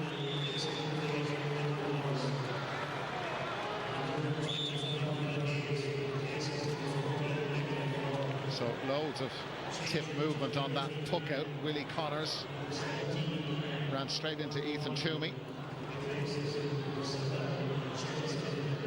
Both teams have really strong benches this evening. Darren McCarthy is on the Tipperary bench. I'm not sure with his Fitzgibbon involvement if we will see him in action. There's Owen Connolly in action, and the shot from a tricky angle on its way, and that has gone wide from Sam O'Farrell.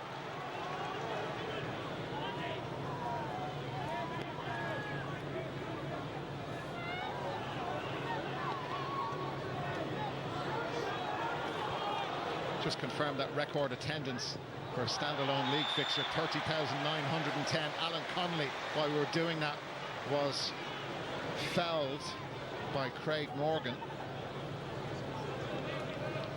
Craig sort of sees the funny side of it. He's innocent. He's an innocent man. Like all good cornerbacks. He's centre back tonight, but the cornerback union. So you would imagine Cork will be smiling after this free. The bite's gone out. I agree with Liam Sheedy at half-time. That melee is not your way of showing intensity or passion, but it's just something. It's flat now. It is, and there's always a danger this evening down here. You know, see Cork bringing on, to getting game time into more game time back into Brian Hayes, Tim O'Mahony coming back in. That's good for them, but that's what they're doing now in this match, just using it for that. Because the big talking point after this game, no matter what happens here, even if it's the most amazing second half of hurling we've ever seen, it'll be about the melee and the red cards and why this happened and that didn't happen and all that stuff. So there's your headline out of tonight, or headlines. Brilliant catch again by Jake Morris there. I think he had one in the first half, which was awesome as well. Here's Owen Connolly, because they haven't got Jason Ford. Now this is well within his wheelhouse, as they say, right down the middle, and Connolly converts. So that's one issue solved for Tip. Yeah, we saw him last year, but from play and really long range threes. He's a brilliant striker. I'd say if Tip had someone else, maybe full back, they'd like to get him out in the half back line for that reason. Really serious operator. Here's another one, Sean O'Donoghue, and off he goes, and Tip trying to close him down. It was Oisin O'Donoghue who had gone with it. Ball broke away from William Buckley, and it's out of play, and it's going to be a Cork ball. Darragh Fitzgibbon is already heading over to this.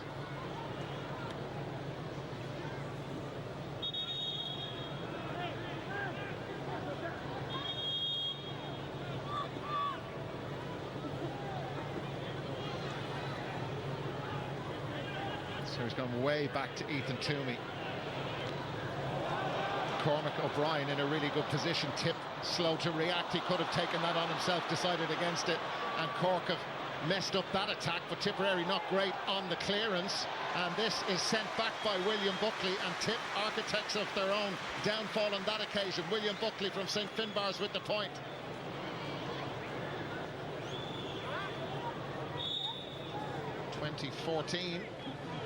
Buckley was on that Bars team that got to the Munster club football final as well. Serious footballer. Sam O'Farrell. That ran away from Craig Morgan. O'Donoghue back after that. Cork figure it out, and it's gifted by Toomey straight back to Tipperary, and it's just a snapshot. He wasn't expecting it. It's a glorious effort from Willie Connors. He's keeping this whole thing ticking over. Yeah, he's putting in some shift. A few mistakes creeping in there. Again, some of it's down to work rate. Josh Keller now going off. Noel McGrath. Noel McGrath coming on. I'd say it's a notion I don't know who could do with a break as well. He's a Fitzgibbon final next Friday night, but he's still in there working hard. Noel scored a point against Offaly. Patrick Collins going very long. And it was Cathal O'Reilly who just stuck the stick up after that. Willie Connors settles it down for Craig Morgan, and Tip working it up the field. Owen Connolly. And now it is Noel McGrath, the extra defender, back there. They're rotating it around, but Rob Downey with a fine catch and took the physical contact but wasn't going to lose the ball. Yeah, John McGrath not happy with the ball. He wanted it deeper in, but that's what Downey has been doing. He's been really sitting there for most of the game, just holding that. We've been saying it over the years. You hold down 3 and 6, you know, it gives you a great basis. And last year, Andrew Warmer got away from him in the final, and Jake Morris got away as well, and that's how Tip won it in the end, really. That was Alan Connolly, and it was just an instinctive effort. Wide though. Craig Morgan. Very few options when he's looking up the field. Yeah. So Rob Downey just adjusting his positioning as that extra defender, and this is a real Hail Mary. Nope. Yeah, Liam Cahill very unhappy with that. There was very little movement up there. We're looking in here from, you know, way up in the stand. Oh, Ethan Toomey with the mistake. Andrew Ormond. Oisin O'Donoghue forced wide. He was brave, hitting the deck with Ger Mellerick. Mellerick surely fouling him. He's dragging all over him. It's like a rugby tackle in Paris the other night. Not necessarily from the Irish team. Rob Downey driving out, and, well, we thought for a moment we could still boil over again. John McGrath. I agree with you. I think Oisin O'Donoghue was held down. Should have been a free in. Rob Downey definitely fouled coming out, but that's what John McGrath is annoyed about.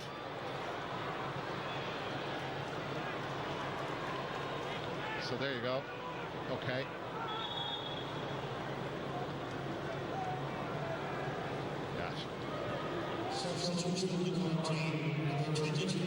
So Ethan Toomey's going off. Hugh O'Connor from Newmarket. There he is wearing number 22.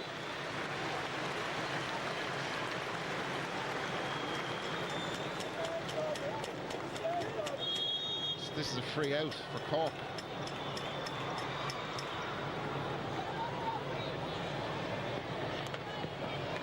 Connolly got a stick to it. Brian Hayes there too. It's a Cork ball.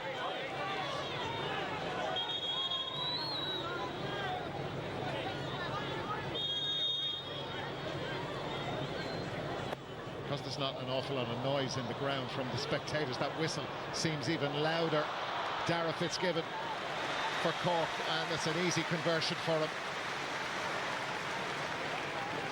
Yeah, that was a very good line ball by Alan Connolly. He waited for the movement, put it straight in front of Hugh O'Connor, and he was very unselfish again. That's 5 from play now for Dara Fitzgibbon. Rhys Shelley.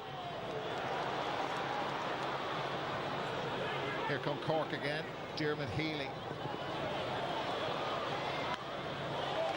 Brilliant, absolutely brilliant from William Buckley. A star is emerging for Ben O'Connor. Yeah, he's a super player. I saw a good bit of him underage there, and you mentioned they're fantastic footballer as well. Very athletic, very strong for a small guy, but his movement is outstanding. And you know, for a corner forward nowadays, most corner forwards are big men now because you're getting in ball in such tight positions, but he's able to make that room for himself. Owen Connolly It's kind of strange second half, isn't it? Cork with a nice healthy lead, and Dara O'Leary, well, had that under control. Noel McGrath, Jake Morris, and then Noel McGrath's effort is beautiful. First point since coming on, 54th minute. Yeah, I sat down over Christmas and I watched the 09 All-Ireland final, Kenny and Tip. Noel McGrath was playing 17 years ago, and there he is. Amazing. Oh, that was Brian Hayes.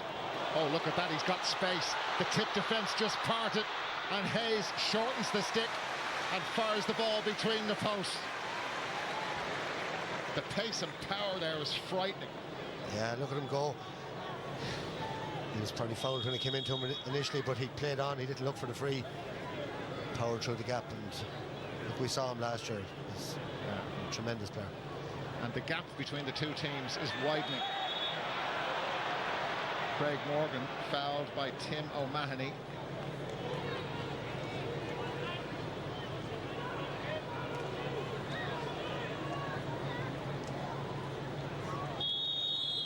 So Owen Connolly is in a central position. The distance isn't going to be a problem at all, and neither is the accuracy. Almost on his own 45-metre line. Just keeps them hanging on. You have to consider as well, this is his first appearance in the league, and just come on, 2 shots like that straight over the bar. So Cork been put under pressure. Took out time. That's Cormac O'Brien. O'Brien's been good since coming on. He has been good. He's been very unlucky with injuries. Just when he's looked to establish himself over the last couple of years. Maybe the same with Jeremy Ellery. You know, two very wholehearted. They're tough players. Here's Dara McCarthy replacing Oisin O'Donoghue.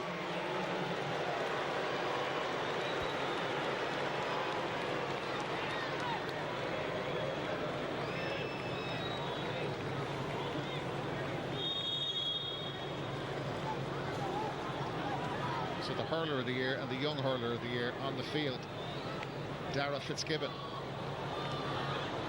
That's a good effort too from, no it's not actually, it's wide. He certainly hit it hard enough. Oh, what a catch. That is absolutely majestic from Owen Downey, and it sets Cork on the attack again. Here's Brian Hayes. Oh, he just fluffed possession of the ball. He was thinking about the next thing. The next thing was to put the ball over the bar or get in closer to Shelley's goal. But it's one thing at a time. Cork keep the pressure on. Dara Fitzgibbon missed the free about 20 seconds ago. This time from open play, it's the same result. So are they heading for 3 wins out of 3? Ben O'Connor's Cork.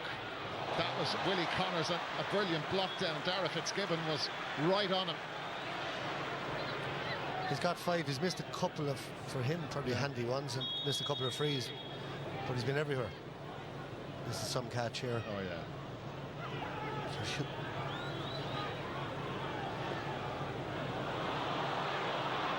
So now, an opportunity for Cathal O'Reilly, the Tipperary cornerback. What's he doing up there in a left half forward position? That's superb. He was the Tip minor captain in 24. Won under 20 All-Ireland last year. The talent is there. He's doing very good. So Tip at 3 out of the last 4 points. Cork have been wasteful down at this end. Tip have got a free in their own defence in their half-back line.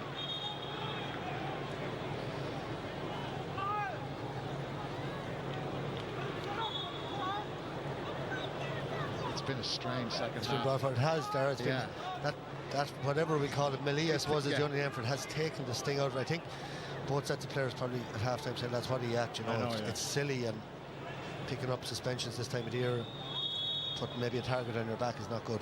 So this is for 3 in a row. He's kept it lower. That's just as good. What a strike that is.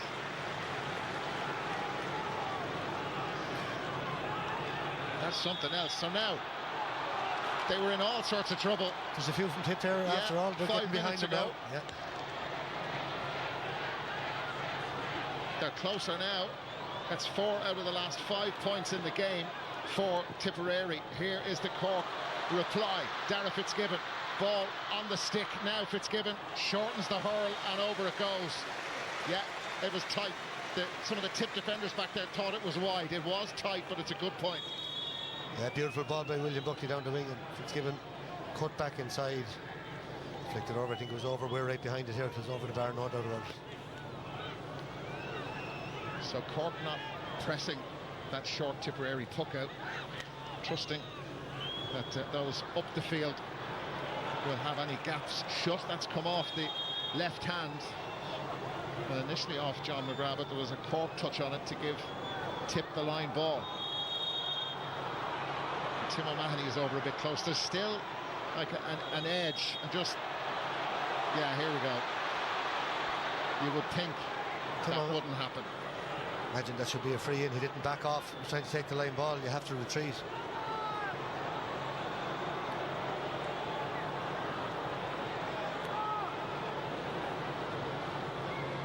So Johnny Murphy is the linesman there.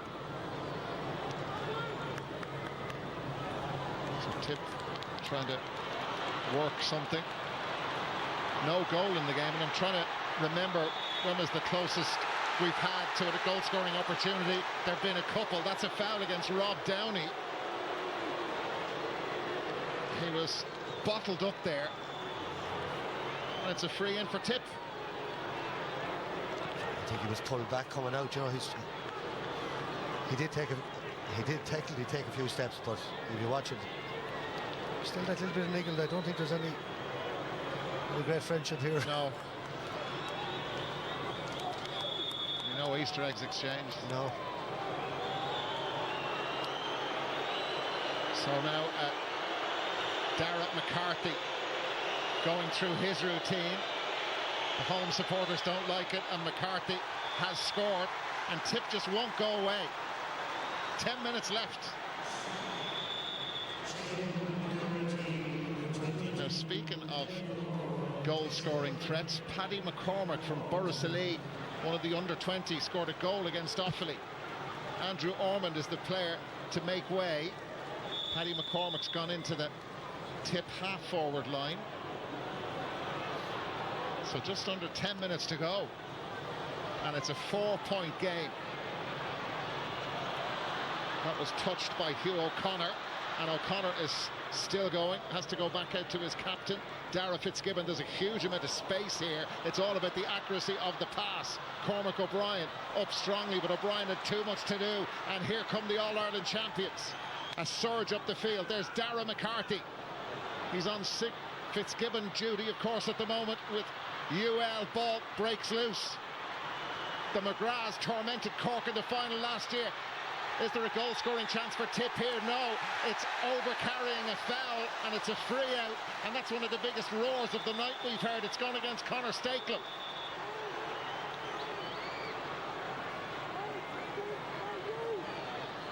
So have a look again.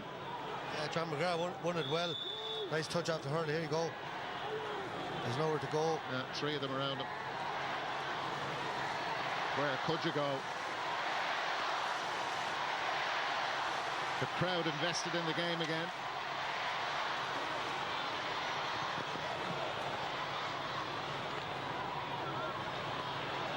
Now it is Alan Connolly. Connolly takes it that little bit closer. Lost the ball. It was good Tipperary defending. Really wasn't on for Connolly, but he might get the ball back here in this instance. Tim O'Mahony involved. Owen Connolly, you're not going to dispossess him too easily. Drives out of defence, and that's really good Tipperary defending. Noel McGrath free for Tipperary. Tim O'Mahony wants it the other way.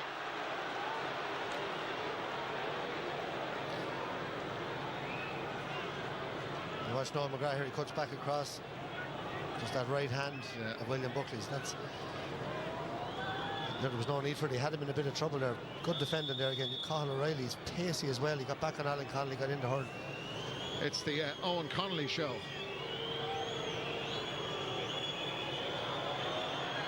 This is one of the closer ones he's had. Short, He's been deadly. It drops in. Oh, that was great goalkeeping. The right hand of Patrick Collins just seemed to whip back towards the goal line, but he caught it brilliantly. And Cork on the attack again. Dermot Healy.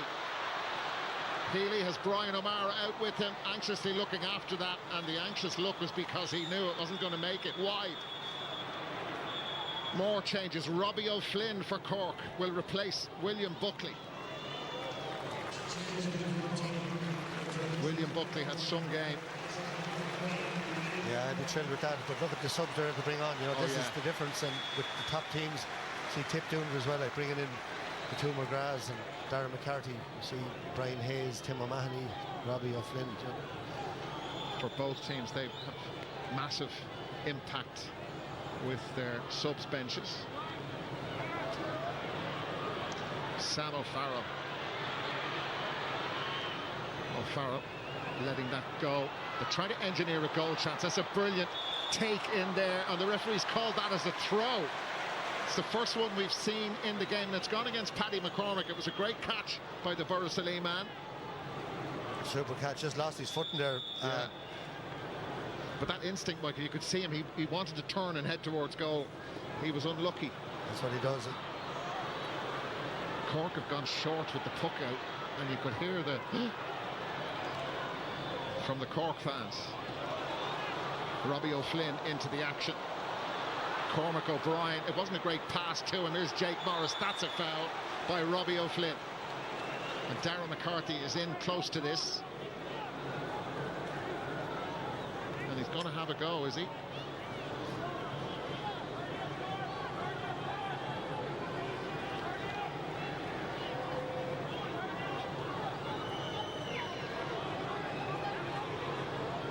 So 4 points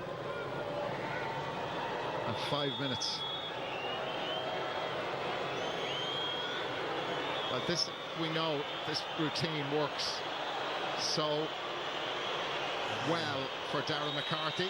He won't hear the jeering of the supporters, and that's the way to keep them quiet, is to put it right over the red spot. 3 between them and loads of time left. Yeah, with Darren, we've talked about this before. We don't like that boon. That's his style. He is slow, taking his frees, but you know, it's not part of our game.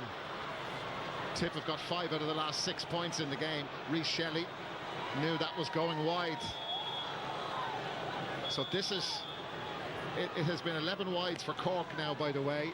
It's been an odd second half. It's been fairly frantic over the last 7-8 minutes as Tipperary clawed that bit closer. It looked as if Cork had gone out the gate. But this is where the mental strength of both teams comes to fore, because we know, look, it's a league game. You'd rather lose tonight and win in July, or win in the Munster final. What happened to Reece Shelley there? He just seemed to jar his leg. Yeah, but your instinct as a sportsman is to win, and you're Absolutely, in the battle. You're going to go for it. That's the thing. Interesting, Conor Stakeland moved to centre forward maybe about 5 or 6 minutes ago, just to try to curb Rob down his influence. He was having a very good game in the middle of the field, but just to bring that bit of physicality to play. Craig Morgan lost the stick. Tim O'Mahony driving forward. Dermot Healy. This is ambitious, and that is also wide, so it increases the tension a little bit. Yeah, Cork just leaving Tip in it now. Tip early in the second half had a couple of poor wides themselves, but now Cork, you know, that movement off the ball, that fluency, that interplay, not there in the last few minutes. Darren McCarthy somehow managed to catch that from Owen Connolly, and then his effort is blocked down. Tip have loaded the full forward line, but it's the defence now, and Jake Morris who has to get back there on Alan Connolly, but he fouled Alan Connolly, and Connolly will take the free himself, I would think, if he's able to.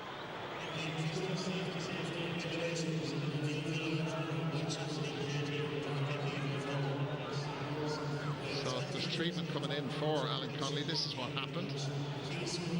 First of all, Owen Connolly of Tip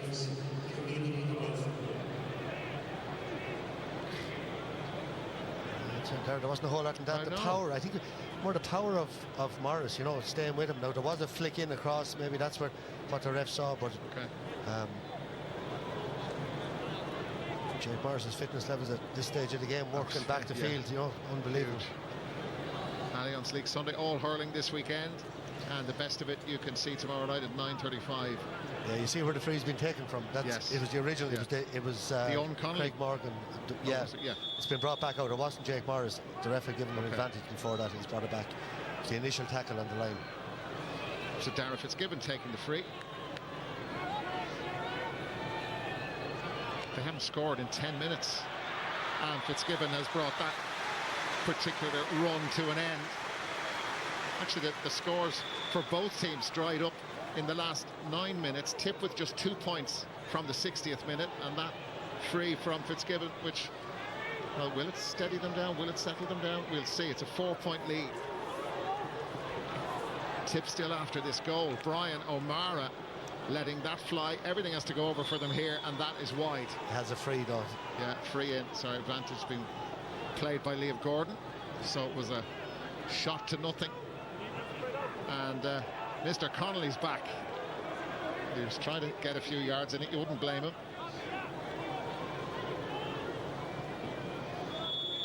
Will he drop this one in? Last minute of the 70. No, he'll try to put this over, get it back to 3.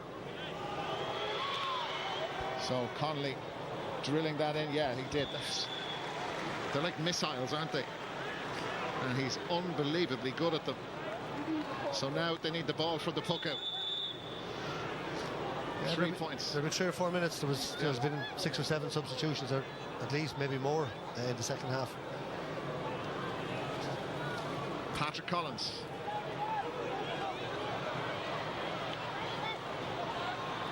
Ball breaks loose.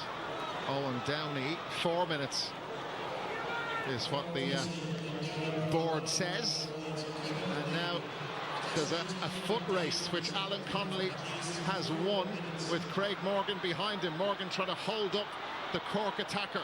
Connolly heads out towards that line, and Morgan stayed with him. And the ball has gone out for a Cork line ball. Good defending from Craig Morgan. Yeah, Connolly coming on. Craig Morgan went back into the full back line. He's really steadied things up there. Brilliant one-on-one defender. This is for Darragh Fitzgibbon. Wasn't a great decision. It put Fitzgibbon under a lot of pressure. He did well to get the ball, and then it's lost by Cormac O'Brien. So now there's still plenty of time. Cork have a 3-point lead. That is Noel McGrath, and this is Owen Downey, and Cork moving the ball up the field. Well, Downey went again, just sort of put the head down as if to say, you're not going to knock me over physically again, to free in for Cork, much to the displeasure of Craig Morgan. Well, first of all, here's the shoulder, bang on, perfect. Gets back up, goes forward again, and the ref gave the free for that, for initial challenge. Yeah, he ducked down. Yeah, you can see it here when he gets up. He ducks down into the tackle.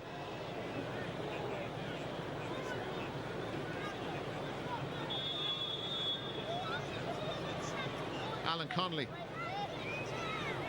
for a 2-score cushion.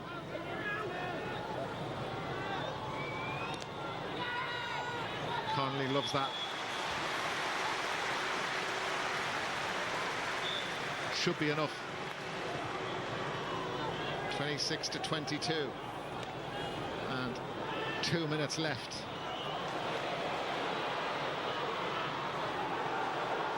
Cork's Brian Hayes. This is Dermot Healy, has done a lot of really good things for Cork. Alan Connolly just trying to curl that in, and it's gone over off the far upright. Made it look even better. 27-22. Pressure off, it just eases the tension for Cork. It does. He actually did draw that around. You could see the spin on the ball. Brilliant play by Brian Hayes again. For a big man, he's very skillful. That's Connolly's 4th from play. He's been very good. Can he do it with a golf ball? I'm sure he can. He can certainly do it with a hurley. Darragh Fitzgibbon with the long ball forward. The league and Munster champions on their way to their 3rd win, it would appear. So that's been called as wide, has it? Or was it a 45? I thought for a minute Brian O'Mara might have got a touch to it. It's a 65. It's a 65.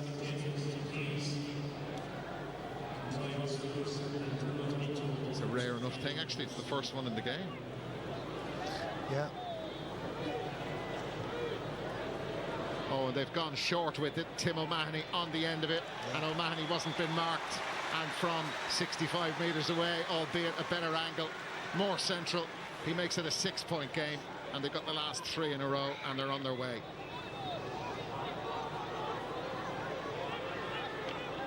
Probably reflective of the game, but you can see why Tipper, All-Ireland champions, they stuck at it, they stayed in it. They've got a lot of game time, as indeed did Ben O'Connor, into some of the newer breed on both panels. Still very experienced core of players in the respective 26s tonight. So we're in the dying seconds now. Alan Connolly just flips the ball forward to Diarmuid Healy, and that is that in Páirc Chaoimh. 29-22. They put on a bit of a show in the last few minutes, which will please the huge support. Just over 30,000 here, and it finishes in a 7-point win for Cork. It was a strange second half at times, particularly in the first quarter of it, Michael. It did steady down and settle down. And Cork, it got a little bit flat, but look, it's a hard schedule at the moment. That's 3 weeks in a row. These are tough matches. Obviously, the place in fantastic condition here.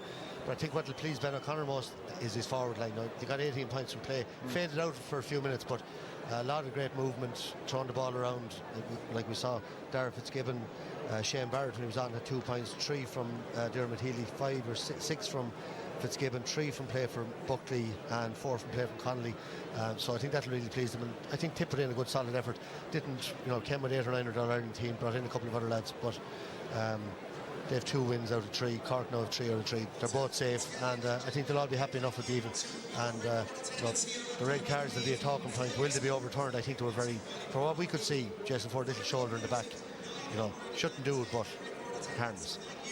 Yeah, OK, well, look, there'll be a lot of talking about that, but the full-time score here in Cork, it's a win for the home team, 3 out of 3. Cork beating Tipperary by 29 points to 22.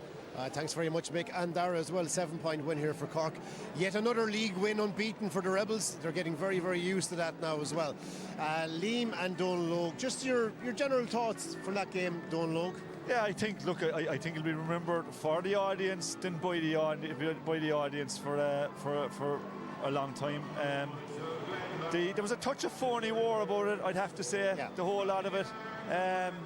You could say maybe it's a league game in February, but I don't think it's a game that's going to be remembered for very long. And when these teams meet again later on in the year, when there's really things on the line, I don't think there's too many people remember. From a Cork point of view, there were flashes, is the way I describe it, flashes of things that Ben would be happy with. Good enough performances. William Buckley at times was good. Diarmuid Healy, Shane Barrett looked good. Darragh Fitzgibbon that Liam pointed out beforehand, and Peary's looked good. From a Tipperary point of view, Jake Morris looked good there in the third 40 minutes. Outside of that, then Willie Connors, I thought, soldiered well all through it. But again, as I said, 7-point win for Cork. They'll be happy enough with it. It was a great night for Darragh Fitzgibbon. He is the player of the match, and he's with Shane. Thanks, Damien. Darragh Fitzgibbon, congratulations. You are this evening's Allianz man of the match. You overturned the All-Ireland champions, 3 from 3 in the league. How big of a win is that? Yeah, it's just important for the group, just to kind of see what we're doing in training, how that reflects on the field. And obviously it probably meant more to us than it meant to Tipperary being a home and having lost to All-Ireland last year. But you can only play what's in front of you, and the boys that got the 15 jerseys did really, really well. And we've 2 weeks off now to regroup and build on the 3 games that we've had so far. A bumper crowd. You mentioned playing at home. How did you harness the emotions of that?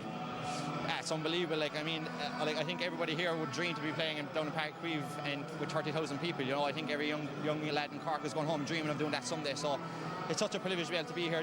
You're not even nervous coming to these matches anymore. It's just excitement, and it's just you're trying to do your best for the crowd. And I think we did that tonight. Does tonight banish the demons of the All-Ireland? No, it doesn't. But we've moved on. We've done a lot of work on the training field to try and get better, and it's made us better as a group. It's forced us to be better, and we know like that there's huge challenges coming, and all that matters is being one of the 3 teams together in Munster, and that's the goal, and that hasn't changed tonight because we won, or wouldn't change either if we lost tonight, you know. There's going to be a lot of talk about the sendings off and the money. Did you see what started it? No, I actually didn't. I was on the other side of the field, but I suppose the ref just had to kind of send a guy from either side because it was kind of escalating. So, look, I think we adapted to it well. To be fair, we just got in at half time and we just said, look, it's 14 for both teams there now. So, I think we drove on, and you know, we can slag Shane over the red card because we won now anyway. So, just very briefly and finally, does Ben O'Connor encourage you to play on the edge?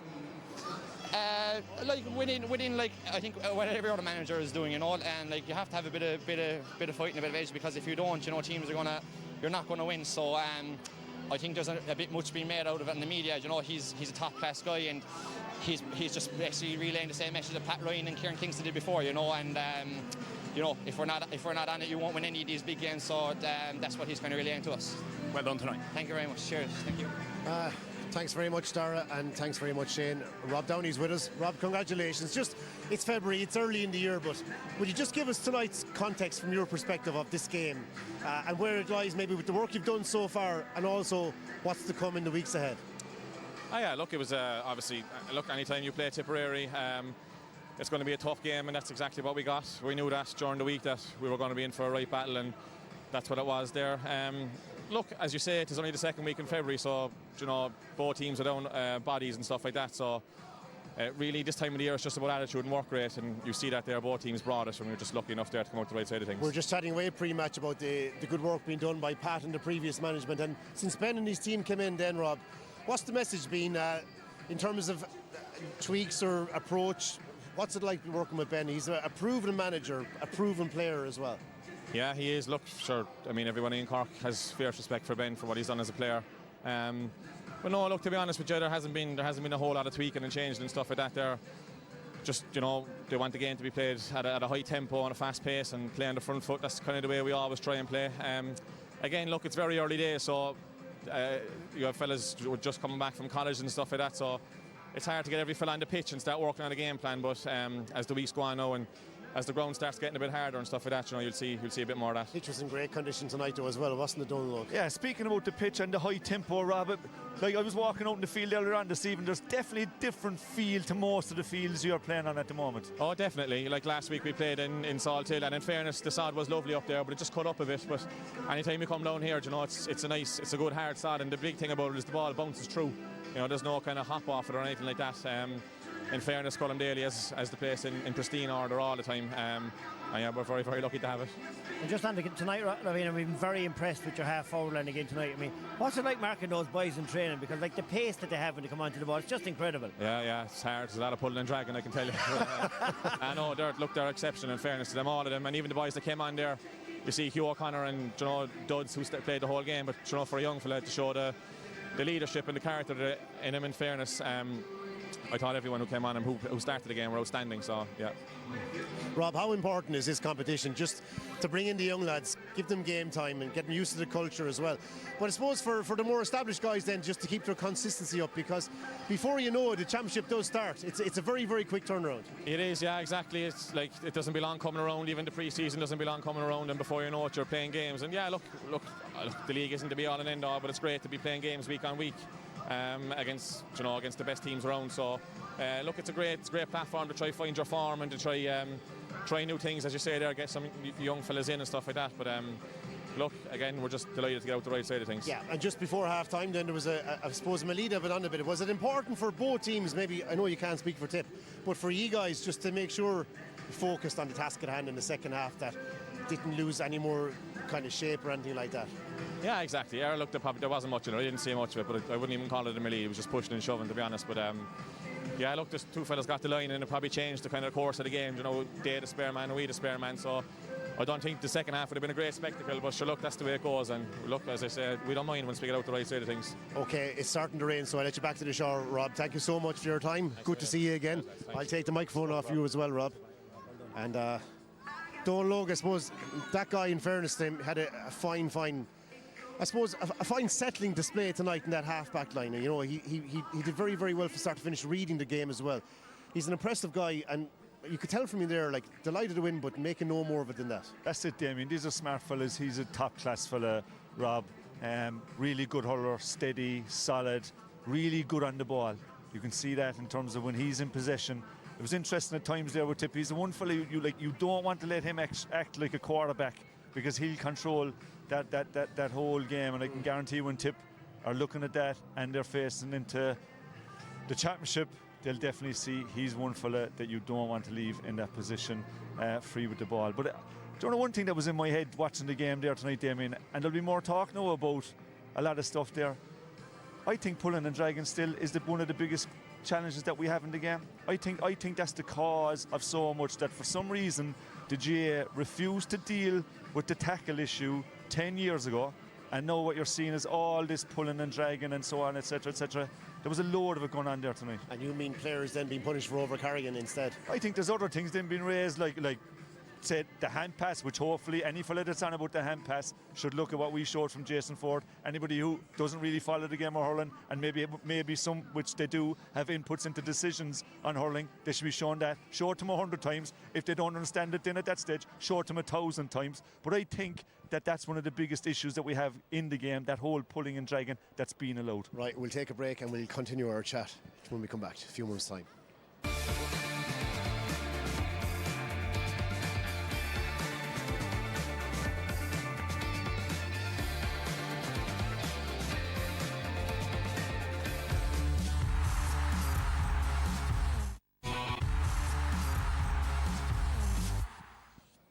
And you're welcome back. Cork beat Tipperary by 7 points in round 3 of the Hurling League. Let's hear now from their manager, Ben O'Connor. Ben, congratulations. What's the most pleasing aspect of that victory? Winning. Yeah, I suppose a bit of battle out of the boys there now again tonight. Big crowd in, and a good tough game against Tip, and just like to come out on the right side of it. A lot of focus post-match now is going to be on the sendings off and the melee. You had a discussion with the referee just before half-time. Did you have frustrations with the outcome? No, I just want to know why he blew it up 3 minutes early. So the bit of the Shemaz started in 32 or 33 minutes and it was blown up. I just want to know why we didn't play on after that. Only thing I asked him. We were told it was contributing to a melee. That's the reason for the sendings off. Would you have complaints with that? No, but was there anyone hurt? No. And there was pushing and shoving. That's all I saw going on there again tonight, pushing and shoving between two teams. They were mad to have a go at it. There was a lot of talk in the build-up to this match as well, considering your comments post-match last week. Are you encouraging your players to play on the edge and to bring a bit of extra intensity? What other county aren't on the edge? Everyone's on the edge, and so yes, we're saying play on the edge because everyone's on the edge. That's the way the game's supposed to be played. And just to go back to my comments last week, referees are under too much pressure. Red cards, yellow cards, technical areas. They're under too much pressure. Let him go away and referee the match the way they see it, and not be an assessor above the stand, put him under pressure then after, you didn't tick this box, you didn't tick that box. That's all I'm saying. That's what every GA person in the country wants. Good, hard, physical game. Micro saving lives and eyes all over the country with helmets.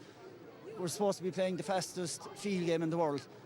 If I'm running at you at full belt and you come at me, small, slight little turn and flick in the head, fellas roaring for red cards and yellow cards, that's what the helmets are for. No fellas getting the belt down the head deliberately. All we're looking for the game to be let flow. Final one, how big of a victory is this for your season and for the league campaign? Sure, it's only a league game. It's our third league game. We're delighted to get the win, and we'll be going out next down to in 3 weeks' time to Kilkenny to get the win again. So look, we're just building.